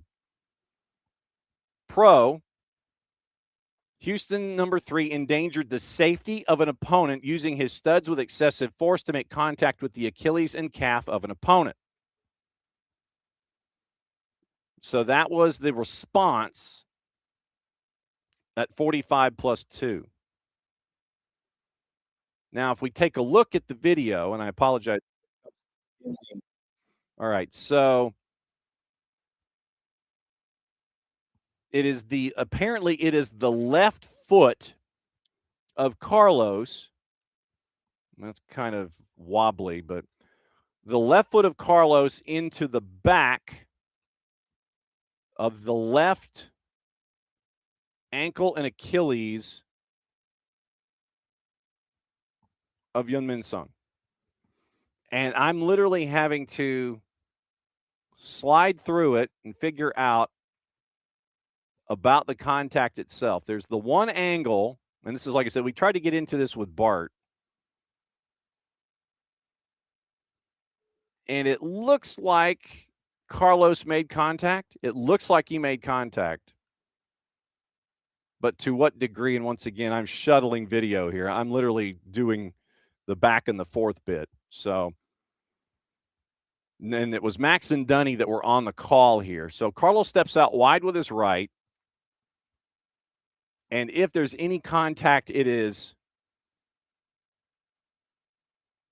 on the right boot. And you see Yeonmin Son's right ankle go a direction it's not supposed to, turning his right leg and knee inward. And so credit to the pool reporters for the question the way it was asked. Excessive force to make contact with the Achilles and calf of an opponent. So that was what they saw, and that was what happened. Down to 9, and that was the end result there. So down to 9, Ben Olsen's mad, and so now you won't have either player for this upcoming week. FC Dallas Nashville goalless draw. Vancouver 3-0 over Toronto. 2 goals from Thomas Mueller. LAG was the one that got to benefit from Charlotte going from one end of the planet to the other. Traveling teams going from east to west. That is a rough one. It was Charlotte's time for that. LAG with Joao Klaus at a +110. Win that one 3-0. Austin gets a goal on the board. They beat DC United on Sunday 1-0. We talked to Dave Leno yesterday about NYC and Philly. It had its share of moments. And apparently this season, if you say a magic word to a man in the middle, you're going to get a red. Alado 2 weeks ago. Oluwatu Makanya last week. And the Reds aren't having it. And so you'll be without Makanya coming up this week if you are Philadelphia. A couple of questionable calls involving Milan Olaski and a no-call, Korjanowski and a no-call. But at the end of it all, NYC beats Philadelphia 2-1 as a dog at a +240.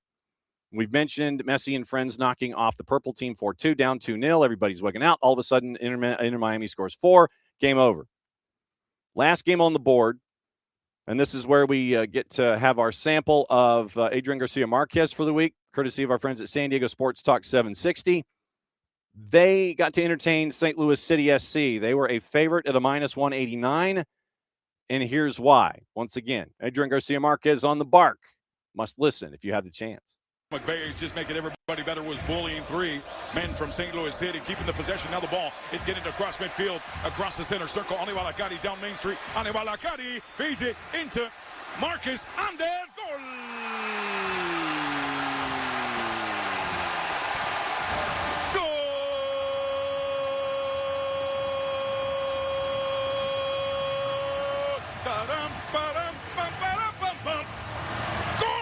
Del Paletero. Anders Dreyer prepares a nice, tasty Sunday on a Sunday to make it 1-0. San Diego FC, courtesy of the vision of Aníbal Acari. Good read by Aníbal Godoy to just backheel pass it into Yepe to Amal. And Amal finds support with Chris McVay. McVay forward, across the line, across the midfield there with Anders Dreyer. Dreyer will collect it again. Dreyer will take it with Yepe. Yepe, Ani, Anders, Dreyer pumps it, feeds it. Goal!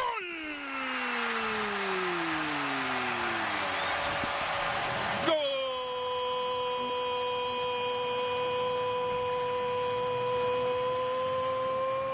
It's Marcus Ingbergsen.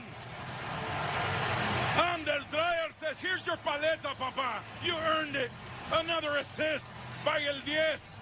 And Marcus Ingbergsen, who assisted on Anders' goal, gets his here. And it's 2-0 San Diego FC. Marcus Ingbergsen. And that is why Adrian Garcia Marquez is must listen. His storytelling is amazing. His references are off the charts. And you'll hear him describe Anders Dreyer as El Paletero, basically the ice cream man. And that goes back to a reference in town where Dreyer literally would be on a bicycle in his off time from San Diego. And he literally would deliver ice cream in one of those ice cream trunks that you have attached to the bicycle along the beaches of San Diego. So that is why when you hear El Patatero, that's what that means, the ice cream man. And that's where that comes from. But yes, we are all better when we have voices like Adrian Garcia Marquez as a part of our weekly run through in Major League Soccer. So that's your rundown of MLS. Like I said, Landon Southwick joining us in about 10 minutes to break down RSL, get you ready for RSL and Atlanta. Rumor mill. I was going to see the rumor mill. Let's get you into the rumor mill and let you know what's going on there. And yes, you have the trending rumor about Mauricio Pochettino. And obviously, he has said, yes, he would be interested in going back, but no, it would not be anything immediate. And I don't think that Spurs would give him the geographic freedom to do what he's looking to do right now with the U.S. men's national team. He's going to see out this cycle, and then we'll see where it goes after this summer and see if they can keep him after this World Cup and get you ready for 2030. But you're going to see those rumors because of Spurs and their spiral. You're going to see them again. You're going to continue to see them, especially toward the end of the season when things get probably more and more desperate. So you'll see what's going on, but you'll see those rumors pop up, and that's what they are. United, Chelsea, and Liverpool monitoring Tyler Adams, according to the four-letter paper. 3 appearances in the Prem since returning from injury and the goal from West Ham last month. All 3 Premier League clubs considering a move in the summer. Offer worth around £40 million. Could be enough to land him, but nothing until after the World Cup. PSG, Manchester City, Liverpool made contact with Bayern regarding a €100 million move for Michael Olise. Man, that's a good piece of business. According to Team Talk, Bundesliga side have reportedly dismissed inquiries to sign him from all 3. Real Madrid and Barcelona also monitoring. Olise reportedly viewing La Liga as a preferable destination. Florian Plettenberg, our buddy from Sky Germany, says the Reds are set to change their focus to Yan Diomande, seen as a more feasible signing at around €80 million. 9 goals, 5 assists, 23 league matches, has Diomande linked to Europe. Bayern interested in Galatasaray striker Victor Osimhen. Foot Mercato reports that the Bundesliga side have ID'd him as a potential future replacement for Harry Kane. Vincent Kompany impressed with his performances all year. Reported clubs in Saudi remain keen on Osimhen, who has scored 17 in 25 this season across all comps since joining them permanently from Napoli for a fee of €75 million in the summer. Barcelona ready to step up their pursuit of Spurs defender Mickey van de Ven. Sport reports scouts have been sent to watch the 24-year-old as the Blaugrana look to acquire a left-footed center back. Potential alternative to Inter's Bastoni. Van de Ven has continued to be linked with an exit from Spurs amid their poor run in the Premier League. And just keep an eye if they do get relegated. Oof. And just everybody who's out the door at that point. 4 points above the relegation zone, as we told you earlier this morning. Dortmund winger Karim Adeyemi stalling on signing a new deal, hopes to join a team in the Prem, according to Bild, reported that his reps have requested the inclusion of a release clause into any potential new deal at Signal Iduna. But the Bundesliga club losing patience after failing to make any progress in negotiations. Adeyemi, previously linked to United and Chelsea, gets the final year of his deal in June. Gazzetta dello Sport. Arsenal have been rebuffed over their interest in Pio Esposito at Inter Milan. Kobe Mainu attracting interest from clubs in the Prem and in Europe, yet to agree to a new deal. Once again, 4-letter paper. Bruno Fernandes. United willing to offer him a contract worth £400,000 a week to extend his stay at Old Trafford. Wolves forward Mateus Mane remains on the short list of Liverpool and Manchester United as well. Calciomercato, Juve interested in Spurs striker Randall Colomawani. And you know that these teams are sitting there, they're lying in wait to figure out if Spurs is going to get relegated or not to try to get them pennies on the dollar. Manchester City leading the race for Dortmund midfielder Felix Nemeka. United have no plans to part ways with Mason Mount amid interest from Villa and Fulham. Brentford's Fabio Carvalho said to be one of 5 players allowed to leave in the summer. Fulham's Harry Wilson being lined up for a free by Aston Villa. Boca Juniors have begun talks with the representatives of Paulo Dybala amid the hopes of signing him as a free agent in the summer. Inter, Napoli, and Juve looking at Bayern's Leon Goretzka, who remain on the radar of Arsenal. Juve have made progress with Dusan Vlahovic regarding discussions over a potential new deal. That's from our friends at Tutto Sport. Team talk again, Celtic and Brighton among the teams looking at Sao Paulo and Paraguay international midfielder Damian Bobadilla. So that's your gossip, rumor, and your innuendo. Man, and your innuendo for this morning. So that is the gossip, rumor, and innuendo about all of the things, at least this round anyway. And obviously, folks are still keeping an eye on the injury front when it comes to their favorite teams getting ready for the cup that the world is chasing after.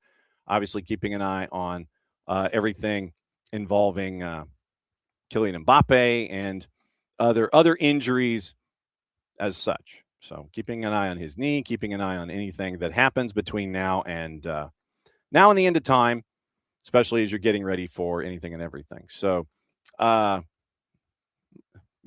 sitting here trying to find juice boxes on Libertadores, knowing Libertadores is going on tonight. And the Libertadores odds seem to have disappeared. Don't ask me why. So results, next matches. Apparently, we just don't have them available to us. Unfortunately, no matches can be displayed. No odds from your selected bookmakers. Well, that's not nice.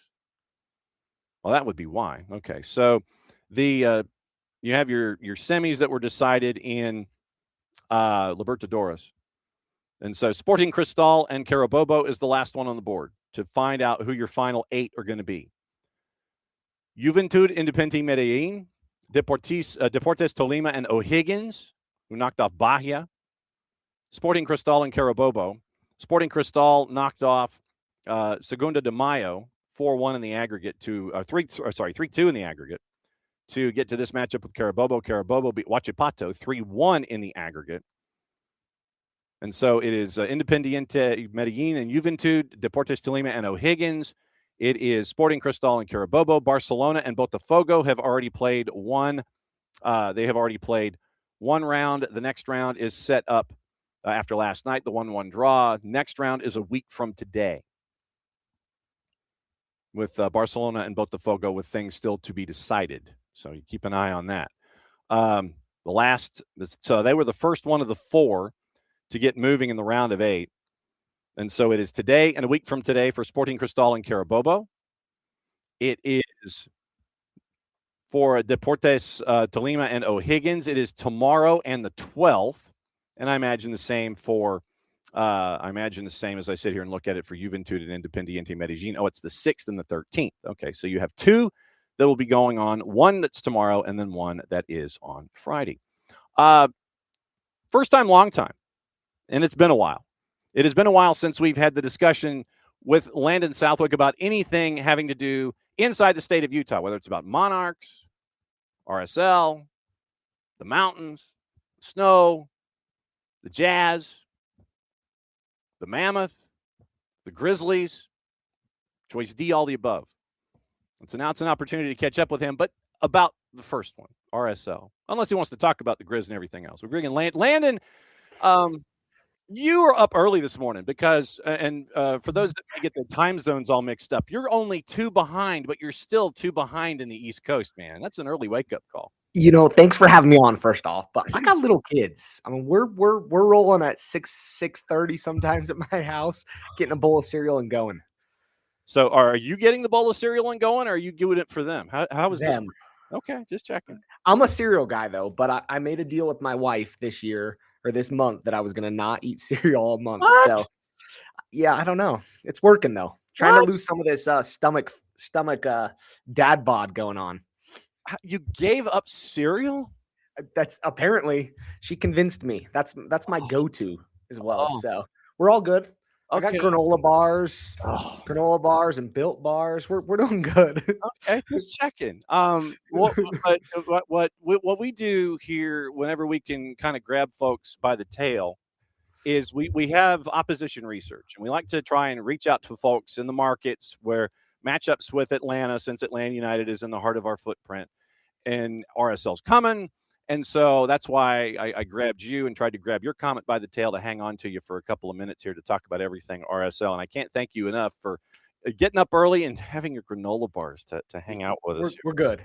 Okay. We're good. I'm just excited to be hanging out with you, John. So, I mean, it's been entirely too long, my friend. It's great to see you. So let's get into the RSL-ian discussion. And when you look back at the 25 year and you're looking into the 26 year, what were some of the big thoughts coming out of 25 that everybody was having in their brains and on their shoulders coming into the 26 season?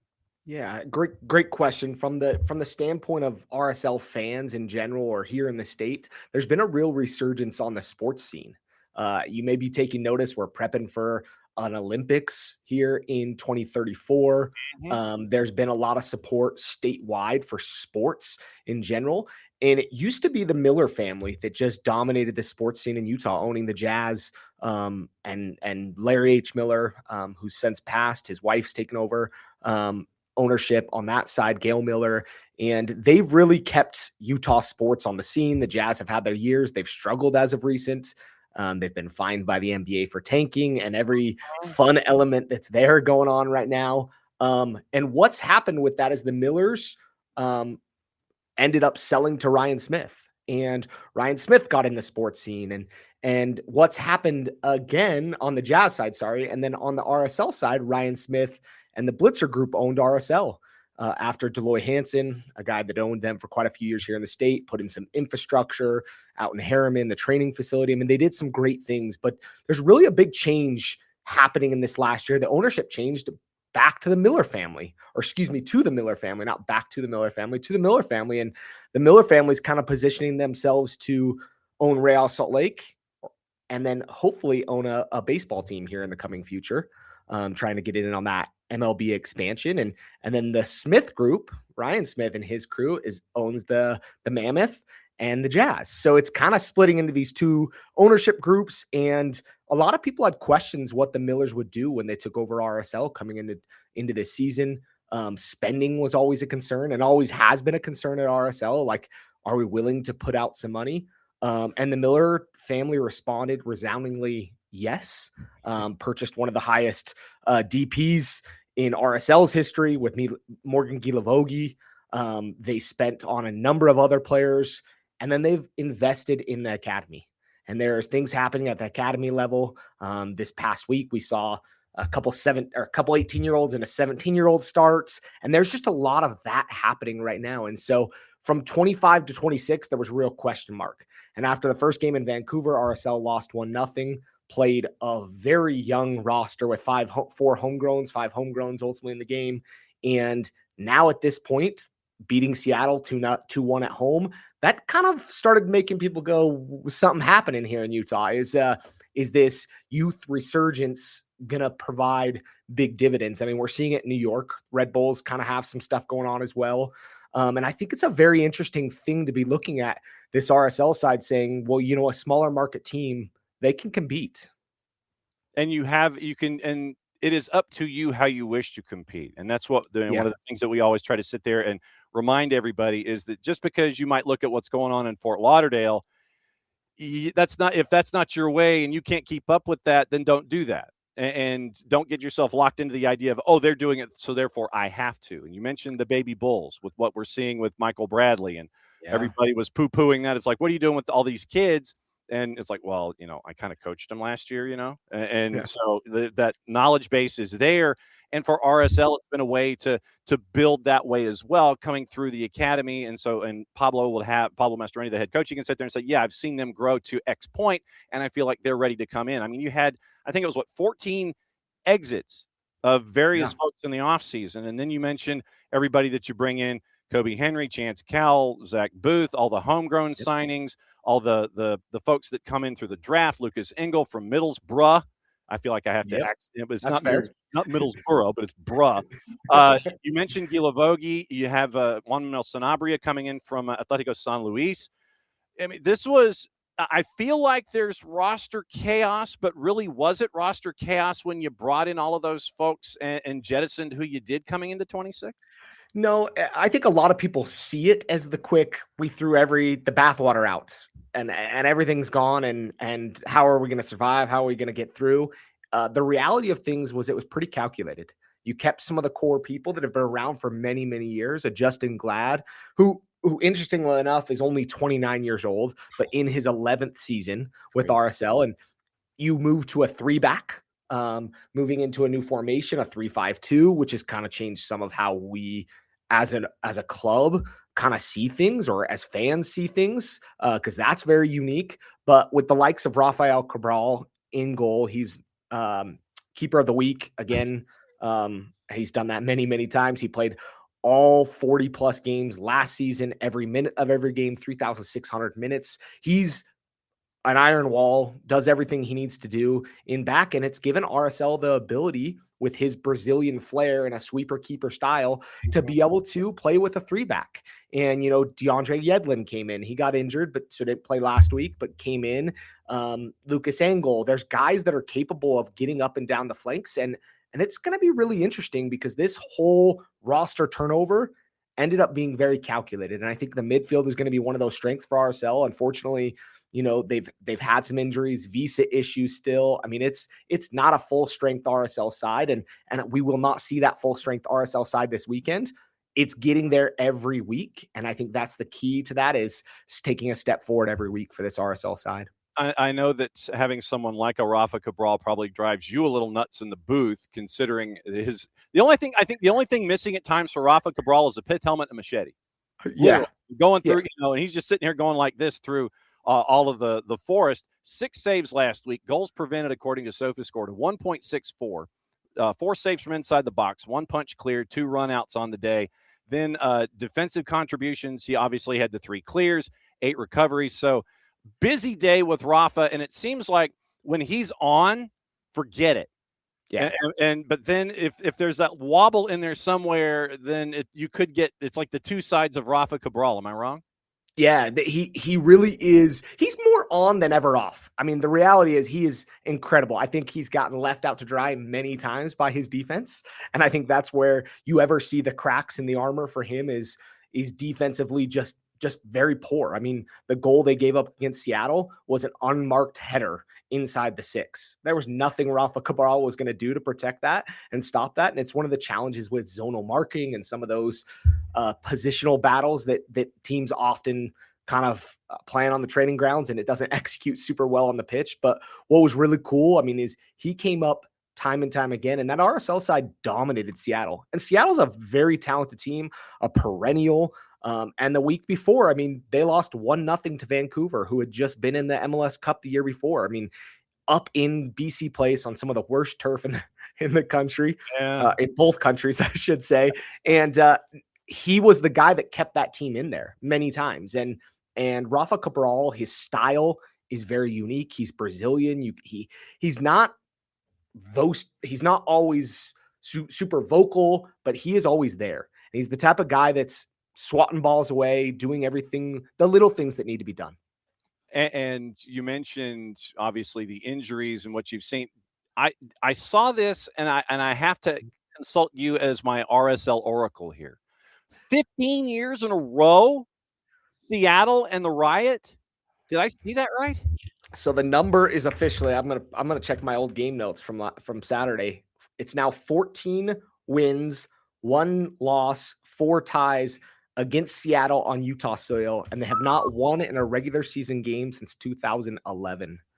And it's something wild, because there's a lot of transplants. I mean, I spent some young years growing up in Seattle. I've even got a kid with the middle name Griffey.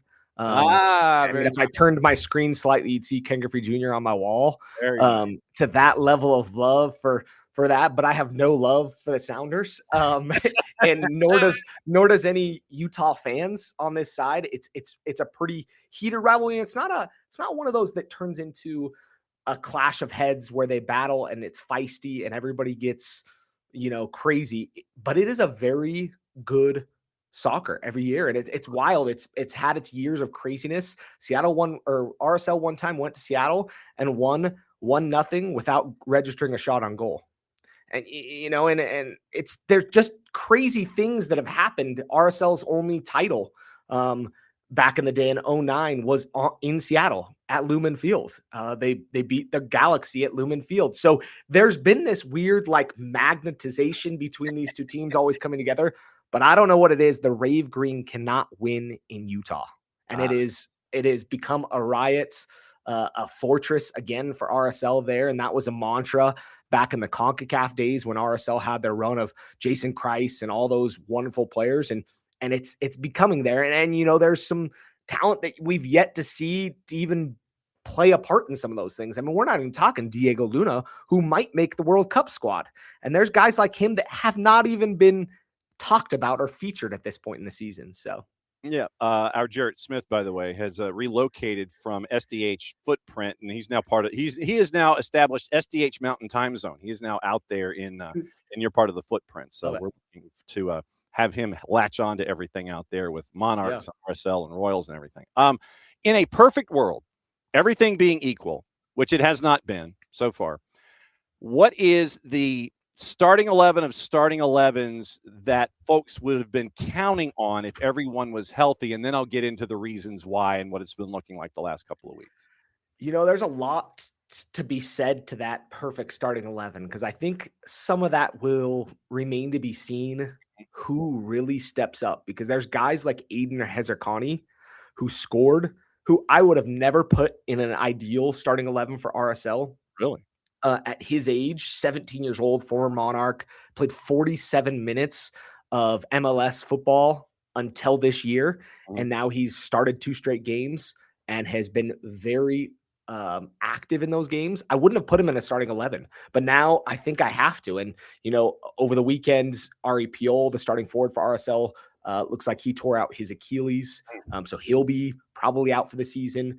But that formation is going to come somewhat to the likes of Rafa Cabral in goal. In the back, you'll have a Lucas Engel, Justin Glad, depending if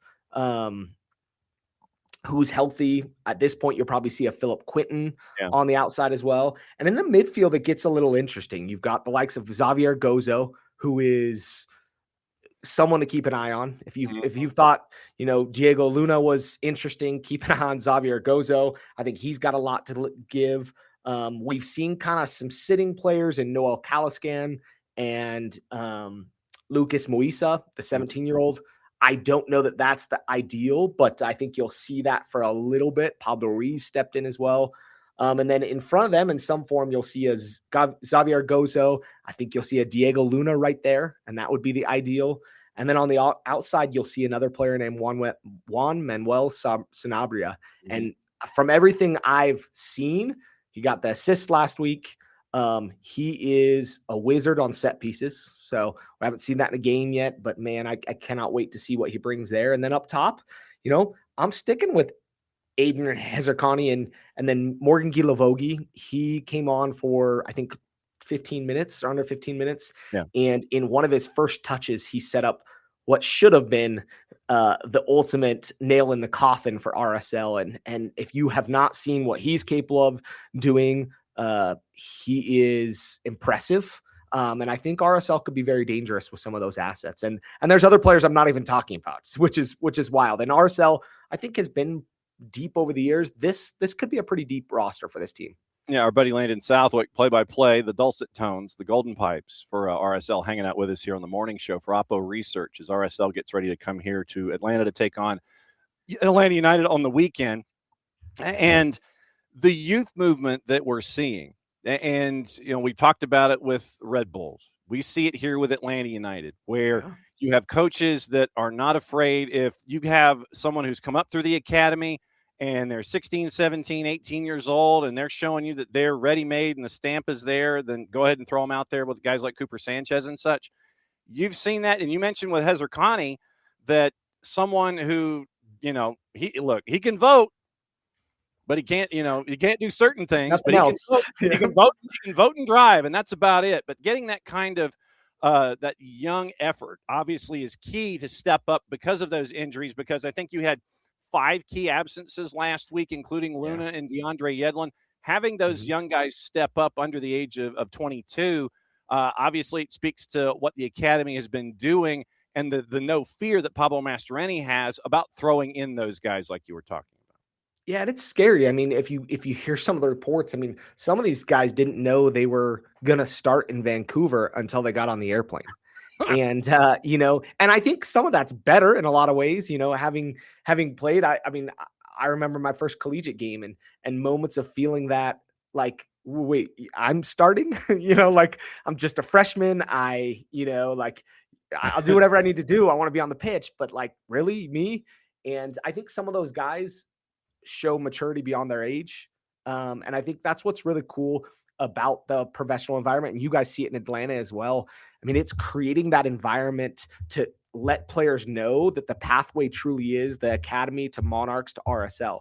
And you want to play in that America First field. You want to play in front of the fans. You want to do those things. And, some have different paths. I mean, Taylor Booth's a perfect example. He was an academy player for RSL, was, with the likes of a lot of the players, Brooks Lennon, some of those guys that you guys have seen out and about, Aaron Herrera, Justin Glad, some of this era of guys, and they were going through, and Taylor Booth saw an opportunity to go to Europe, headed to Europe. His brother was in Europe as well. And they're local kids. They're 15 minutes from where I live, and they're just kids that were trying to find their footing, found their footing, got some opportunities in Europe, and are now back home playing in front of their home crowd. And, he's not even under 22 as well, and still has already spent time in Europe and done things. And that's the cool part about what that has created at RSL. We're never going to be the biggest spender. And I think people recognize that here. So we have to be efficient with our academy. And I think a lot of people recognize that RSL spent a lot of time understanding some of the European ways. I mean, RSL, the name Real Salt Lake, comes patterned after Real Madrid, and some of the stuff was happening there. And when you look at those elements, I mean, RSL knows they need to build that academy, and it's not going to be a perfect element. They sold a player from the academy this week into the Nashville system, Will McKay, a keeper. And, those things are going to happen to help build the squad all the way around. And I think it's a really cool era. And I think there's some fun to be had here in Salt Lake here in the near future. How would you describe Pablo Mastroeni as a coach? And I'm talking personality, stylistics, day-to-day mannerisms, demeanor. Yeah. How would you break down what you get to see with Pablo as a coach? He's an incredible, passionate guy. I mean, a lot of fans may recognize him as the player when he was the boisterous, hard-headed defensive midfielder for Colorado. I mean, he has got some very heated moments with RSL over the years. He had a video of him taking an RSL jersey and sticking it down his pants. I mean, there's some wild moments out there in time. And when he got brought over into the RSL organization, a lot of people were excited for it, but had questions. Was he capable? And he's made some changeover with his assistant coaches, and there's been some adjustments there. But what's been really exciting is he's the type of guy that brings that passion in both English and Spanish. He's fluent in both. He speaks to his players in both. He does his post game in both English and Spanish at different times. And I think that helps ingrain him with a lot of these players. I mean, a lot of these players speak one of those two languages. Not always the case, but a lot of them speak one of those two languages in some form. And he's the type of guy that's very player friendly. He knows what he's looking for in these players. He's willing to give kids chances. He has worldwide experience. He spent that time on the international level. So he knows what some of these kids' goals are. So when he looks at a Diego Luna, he's developing him to really have that chance at the national level. Not only just thinking small picture and that he needs to perform well for RSL, he's given him that shot to make his name out on the national scene. And I think you'll see that from number of players this year. And the World Cup may affect a lot of teams in different ways. I mean, Juan Manuel Sanabria is another one that's hoping to make the Uruguay squad. And there's guys like this that are going to take a big chance this year, and he's going to give them the opportunity. Pablo's the guy that is great with the media. He's a walking soundbite all the time. He'll give you good quotes. He'll rub you. He'll have a couple conversations with you. He may even joke with you on those sides. I mean, he's a type of coach that I would have loved playing for in my playing days. I think a lot of people really respect him as a coach, and I think he's done a phenomenal job. And hopefully he can take that next step and lead RSL past just going into the playoffs, but making a run in the playoffs this year. So when you look at 2026, even though we are now 2 matches in and you're dealing with injuries and you're seeing the young guys stepping up and all that kind of stuff, What in your mind when it comes to RSL are you the most confident about when it comes to this team this season, and what still concerns you after 2 match days, even though you got the result against Seattle that you did? I think the concern is, can this team stay relatively injury free? I think every team says that, but to look at the roster and say that Diego Luna's been out. I mean, there was a training session 2 weeks ago that 4 different players got injured in. A training session, and not just simple stuff. Olachunji was one of those, got hit in the eye, and he's been out multiple games now. Diego Luna was in that training session. That gives me a lot of pause. I think one thing that I can hang my hat on with this RSL team is they're going to have the fight in them, and there's going to be more bite than there has been in recent years with this side. And I think the youth are going to provide some of that bite and some of that energy that maybe this side's been lacking in years past. And that is really exciting. If you're a fan out here west, the West is a tough place to play. I mean, you're never going to compete, and the East has it too. I mean, you're never going to compete with the Miamis and the LAFCs in spending. So what can you do to counter that?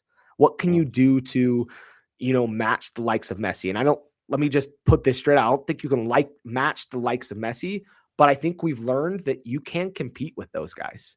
And it's not going to be player for player and everything. Sometimes it's going to be grit. Sometimes it's going to be using the youth. Sometimes it's just going to be, a hard fought battle. And I think a lot of these teams are going to learn this year that they've got to do that against those big teams. My last question before you get to cut the massive promo. Actually, I might have 2 more. Early study hall for everybody out there getting ready for Atlanta United. What's the early scuttlebutt and the early talk? Is there any? Well, I mean, I think Atlanta's been more unlucky than they deserve in some of this. I mean, you could probably speak to that way more than I can. Not the start to the season they want. Right. They're a talented side, and I think what really has been interesting is as teams go east or west and go from coast to coast, and we're not completely on the coast, but going to the edges of things. I think we've seen teams slip up when they've made those cross-country journeys. So I don't think anything's a foregone conclusion in games like this. I think Atlanta's going to have some challenges with RSL in the midfield. I think there's some interesting things. There's some domination that RSL had at times with Seattle. But I also believe this game is going to have quite a bit of opportunities. Both teams are capable of scoring goals. Both teams are capable of defending. It makes for a pretty good matchup. I think I would say if Atlanta fans are wanting to watch a guy, I would keep a very close eye on some of the youth of RSL, from Aiden Hezerkani to Lucas Moisa. I would keep an eye on some of those guys, whether they play the full 90 or not. Those are guys that I would, be like, okay, I'm going to check that out. And then do not sleep on Xavier Gozo. Didn't score, but he is one of those guys that has speed, has the ability to dance, can do those things, and he is young and talented. So I think those are the things that I would point out from a matchup standpoint. I couldn't be more excited to see what happens this weekend, and excited to see how this one plays out. That's for sure. All right. So for those that want to get their fix, other than from our Jarrett Smith, who is now out there and giving us all the intel about everything in the Mountain Time Zone, if they want to keep an ear out and an eye out for everything going on, where do they go? How do they do it? How do they listen to you and everyone else 24/7, 365? Well, there's a ton of great content out here. One of my favorite podcasts out here, if you want to listen into something, is Bleeding Claret and Cobalt. It's a show hosted by Trey Fitzgerald. He works for RSL and has for the whole history of RSL, really. He took some time off in Europe and has been around. I will not be on the call this weekend, so I get to watch it from my couch. Hopefully, maybe eating a bowl of cereal. I'm just kidding. Don't tell my wife that one. No, I will be at home watching the game, but David James and Jay Nolly will be on the call. Jay Nolly is a former RSL goalkeeper, spent time with Vancouver. He's been all over the league. He's a couple-time national champion with Indiana Hoosiers. So if you want to follow a guy, he's an interesting one to listen to. And he'll let you know the Hoosiers won the national championship in football this year too. So don't go in deep on that one. He has to own that one, but he has a couple national championships with Indiana and played really well in MLS. And those guys will be on the call, and there's going to be some good stuff from RSL's side. But yeah, I mean, we've got quite a few podcasts around, but Bleeding Claret and Cobalt would be where I would tune in and check things out. I think they'll drop an episode here in the next day or so. Yeah, and then you can always find me on Twitter if you have questions. I'm always glad to answer things, always glad to chat with things at Landon Southwick. And yeah, let me know how I can help. Do you still did the boss let you, and this is my last question, I promise. Did the boss let you put your Reavers jersey in a frame? Is it there in the house? It's, it's funny. My Reavers jersey is deep in a bin. We've got an unfinished basement, and it will go into a frame at one point. I love my Reaver gear. My favorite one is my Reaver Fever shirt, which seems so silly, but I've got a Reaver Fever shirt. Got a jersey from them, and then I finished my career at BYU Hawaii. So living on the North Shore of Oahu, I've got a framed jersey that sits in the basement of that. And nice. It's got still volcanic ash, I'm sure, embedded in the jersey of how nasty the clay was out there on our pitch. We were, I was 3 minutes from the ocean, 8 minutes from campus. So it didn't get much better than that, playing out in Hawaii and traveling a little bit and having some fun. BYU Hawaii, Iowa Western, and all points in between. Yep. I couldn't resist. And giving Feldman all those passes for all those. You have to. I mean, Iowa Western is a place. I don't know if I'll admittedly say this, I don't know if I'd ever live there again. Council Bluffs, the wind blows and it is cold. Mm-hmm. And you compare that to living in Laie, Hawaii, and living on the North Shore of Oahu. I mean, it's a no-brainer. So if you get your chance, go to Oahu, check out BYU Hawaii's campus. It is one that is incredibly situated in the North Shore. So go get your cereal, granola bar, and yeah. Jeez. John, I'll eat something good this morning. I'll go get a breakfast burrito or something. There you go. Good to see you, my friend. Don't be a stranger. You've got the garage door opener. You know how to crash. And if there's anything on your mind, you know that you can come in and we'll talk and we'll have fun. Good to see you, my friend. Appreciate it. Thanks for having me. There we go. Landon Southwick, BYU Hawaii, Iowa Western, and granola bars. 3 topics that you didn't necessarily think that you were going to get in opposition research. And now he's going to go be a dad. Because it's like literally when I sent out the note this morning about, who's on the show and who's doing what. And I usually send it out like 8-something hour time. So usually a half hour before the show. And Landon instantly is retweeting. He's literally he's re-Xing, or he's whatever they call it, but he's retweeting at 6:30 in the morning local time. He's already up and running as a dad. But no, it's great to catch up with Landon. It's been entirely too long, and great to catch up with him and find out everything going on with RSL. Like I said, it's going to be like looking at a mirror at points because of the young guys stepping up. Obviously, the news on Peel and the Achilles. So he was the point of the spear last week in the matchup against Seattle. So he is out for the foreseeable future. And you have Hezer Khani and Xavier Goso, right-hand side of the attack going forward. So this will be the challenge, I think, for Atlanta United, is that if you are if you are on the left-hand side, so you're looking at something akin to Alzate, Baez, Mihai going up against Hezer Khani and Gozo. That would be what I'm staring at. If you're going to be there at Mercedes-Benz, or if you're going to be watching, don't know the injury status yet of Diego Luna, don't know the injury status yet of DeAndre Yedlin. But I think off the top of our head, all things being equal, looking back at last week, right-hand side of the attack and the youth that is there for RSL, Hezer Khani and Gozo. And Gozo is going to be very special if he continues at this rate. Hezer Khani and Gozo up the right-hand side of the attack up against the left-hand side of the defense for Atlanta United. Baez, Mihai, or Barakal, whoever your left center back is, and Alzate, or whoever wants to slide over. So those 3, keeping an eye on the 2 kids for RSL. So that's just literally off the top of my head. But it's always great to catch up with Landon. find out what's going on in his brain as we sit there and break down everything RSL. All right. Starting lineup, just to let you know, last time out, and Pablo Mastroeni used all 5 subs. So Rafa Cabral in net, and he was the highest rated player of the day. 6 saves against Seattle. So Rafa Cabral was in net. 3 center backs, Engel, Justin Glad, and Quinton. And you had your share of yellows with that group. And so then you had Juan Manuel Sanabria in the 4 in the midfield, but look at it as 3 center backs. And then you have Sanabria and probably drifting back to be a 4th back, almost like a left back at times, sending forward in the attack. And then Sanabria slides back, Gozo over, that kind of a thing. So your 4 listed in the formation as it was printed. And once again, remember, whistle goes, all bets are off. Cabral in net, 3 center backs, Engel, Glad, and Quinton. 4 in the midfield, Sanabria, Noah Caliscan, Luka Moisa, Xavier Gozo. 3 in the attack were Booth, Piol, and Hezer Khani.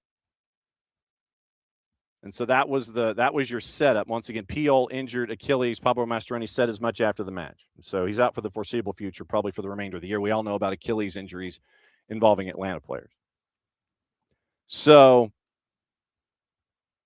subs on the day, Pablo Ruiz came in and Sam Junqua came in basically and got 30 minutes for Moisa and Engel. Sergi Solans came in. It was another double switch. Solans and Morgan Gilavogi, who is getting back to full song. They came in for Booth and Hezer Khani. Dominic Marchuk, who came in for 10 minutes after Piol was injured, got a yellow card on the day. Who did not play were Griffin Dillon, Alexandros Katranis, and Ruben Messias. Mason Stidehar is your backup keeper at the moment. So what we don't know are the injuries and what their status is for this particular matchup. So if I go back to my notes really quickly and you go back and see, it was no Luna, no Olatunji, no Yedlin, no Emeka Anelli, no Juan Jose Arias. But instead you had Moisa, who is 17, Hezer Khani, who is 18, Gozo, who is 18, and Piol, who is 21.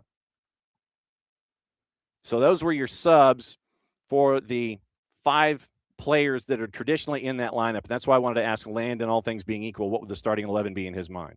But no, last week, no Luna, no Olatunji, no Yedlin, no Anelli, no Juan Jose Arias. But you had 3 players under the age of 18, 1 scoring what would be the deciding goal, the other score, and the other being active in it. So Piol and Hezer Khani, Moisa and Gozo, Moisa, Hezer Khani, and Gozo all under the age of 18 or under. So that's what you're staring at. Youth movement at RSL took care of business. What's it going to be like for them on the road? That will be the question. Like I said, we don't know also what the health status is of those 5 that were out. And this is where we would consult Jarrett and find out what he is seeing/thinking on a regular basis involving RSL on the weekend. So that is the rundown of RSL and our buddy Landon Southwick, who is hanging out with us here to give you all of the intel that is there. Okay, so Ricky has been letting us know Uzbekistan FA Instagram page, officially official, Atlanta Shari. So, and I started following them on the Insta, the Uzbekistan FA. And legitimately, we're going to try and see if we can grab some folks. We're going to try and see if we can get Fabio Cannavaro to come on to break everything down as you get closer and closer to the World Cup. So if Uzbekistan's FA is saying as of noon yesterday or 1 o'clock yesterday afternoon that it is officially official. So Atlanta Shari, according to the Uzbekistan FA and their social medias on the Instagram. And so if Uzbekistan's FA is saying that it's officially official, then I will sit there and go, it's officially official that they are here in town. And so the UFA kind of alluded to it, and then they posted to it. Thank you, Ricky. So Ricky's wife went to BYU, Idaho. Man, yeah, I mean, BYU, Hawaii would have been the way to go. So that is the officialness of everything there. So Uzbekistan is making Atlanta their home hub for everything, not just like for a day or two, and they drift away and then they come back. So Uzbekistan is using the Children's Healthcare of Atlanta training ground as their home training facility for the Cup the world is chasing after here in 2026. So very, very cool stuff there going forward. So like I said, we'll keep an eye on it, and we're probably going to be something akin to an embed with them as they continue to work their way going forward and getting ready for everything in the Cup that the world is chasing after. So we'll keep an eye on all that stuff. But yes, so if it is officially official, then it's officially official. MLS and Liga MX, they're going to be the All-Star game this time around. So it's MLS versus Liga MX V, version 5. So at Bank of America Stadium, 10 days after the World Cup final, it's going to be the MLS All-Star game, MLS All-Stars Liga MX, third consecutive fifth overall meeting between the two groups. And in 22, it was 2-1 in St. Paul. And then MLS All-Stars won 3-2 in penalties in 2021. And so that's third consecutive fifth overall meeting between the Stars and the rival leagues. And then you had in 25, it was Liga MX, and that was in Q2. And you have the rundown there. So it is the fifth renewal of MLS All-Stars and Liga MX All-Stars coming up around the corner. After the World Cup, 10 days after the World Cup, they're going to have the rundown of the MLS All-Stars. So the MLS All-Star game, MLS All-Stars, and Liga MX All-Stars, that's going to be hanging out with us in Charlotte, 10 days after the World Cup. So we'll keep an eye on that too. Okay, so thanks to Landon for coming in this morning. Uncle with a question this morning. Any news on how long it'll take for the new midfielder to get integrated? Haven't heard anything about it. The visa process is completed or yet to happen. Have not heard anything either, about Matias Galarza. And obviously everything is going to be on the word as we go. So it's pending the international trade certificate and the P1 visa. I have not heard a timetable. But obviously, when we hear more timetables, we'll let you know. And ropes, yeah, being able to sleep in your own bed, not travel. Yes, absolutely true. For Atlanta, in their own bed. It's RSL's turn. And that's why I was wondering about, the young athletes for RSL in their first road trip and how they're going to respond to something like that, coming 2 hours in 2 time zones, how that's going to work, because everything is going to be 2 hours earlier than you would normally anticipate. So that kind of sets your clock off a little bit when it comes to prep and going to the building and getting ready and all those kinds of things. So, like we were talking about with Charlotte and LAG, where Charlotte went out west and got thumped by LAG. Atlanta goes out west, and they had a rough time with San Jose, still trying to score a goal here in 2026. So, and I agree. I think that being in your own bed, and remember, this is now a stretch of 6 of 7 at home. 6 of 7. You got to make your hay here at home. You only won 4 times at home last year. You only won once on the road last year. 4 times at home last season. I think it was 4-11-5 last year. But having this extended stretch going into the World Cup window, that you're going to be on grass. Smelled the grass yesterday. Wild. You're walking in the door and you smell grass clippings. And because of that, when they're taking the turf out, then you don't have a home match for a while. You do not have a home match for a while. So you have the 6 of 7. Oh, mythical chancellery. And you should not look past, and Unk is talking about San Jose. Wouldn't look past those RSL players. I wouldn't either. And like I said, it's kind of like looking in a mirror. That's how I've phrased it, is looking in a mirror, because of all the young talent that's there, specifically Hezerkani and Gozo. And if they are going to be active in this process, because like I said, we don't know the injury report on the 5 that were out. What's it going to look like? So do not under any circumstance look past the young players. And that was why I had mentioned the idea that if it is going to look like the starting 11 is going to be the starting 11, just all things being equal for RSL, that right-hand side of Gozo, of Hezarkhani and Gozo, going up against that left, that's what I'm looking at. Right now, as we would think the starting 11s, if you take the starting 11 for last week from RSL and the starting 11 for Atlanta, right-hand side of the attack for RSL, left-hand side defending for Atlanta. Baez, Barakal, so Baez, Barakal, Alzate, or Baez, Mihai, Alzate, however you want to phrase it, going up against those two kids in Gozo and Hezarkhani. That's where my spot shadow is right now, all things being equal. But anyway, back to the schedule. So you go to the World Cup break on May 24th. Everybody's broke. Everybody goes and break. You come back, then you have literally your last home game is May 9th. You do not have another home game in Major League Soccer until August 15th. It's 2 before the World Cup break. Then your first 4 after the World Cup break. Month of July, you're not here. Month of July, you are not here. Schedule going into the World Cup break, road games at Orlando and in Columbus. So Purple Team and Death Star, that gets you to the World Cup break after May 24th.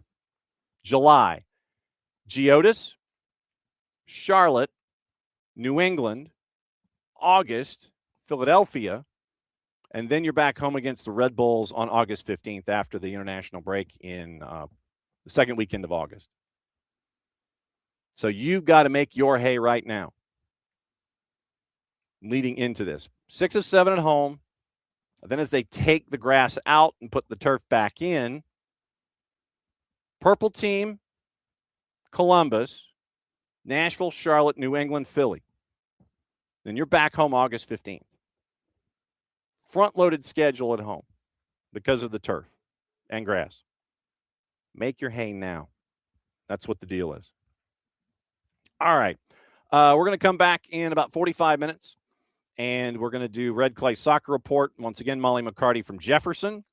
It is Doc Mike Tolmick from Brookwood's girls team, and it is Matt Cheeves chasing after 500. It's crazy to think about for Dalton on the boys' side. So we'll have them this week for the Red Clay Soccer Report, and we'll break everything down in the state of Georgia, go through the matchups tonight, and get you ready for everything going on as we get you ready for matches on Thursday and Friday. So thanks to Landon Southwick. Thanks to all of y'all. Remember, SheBelieves Cup is tonight.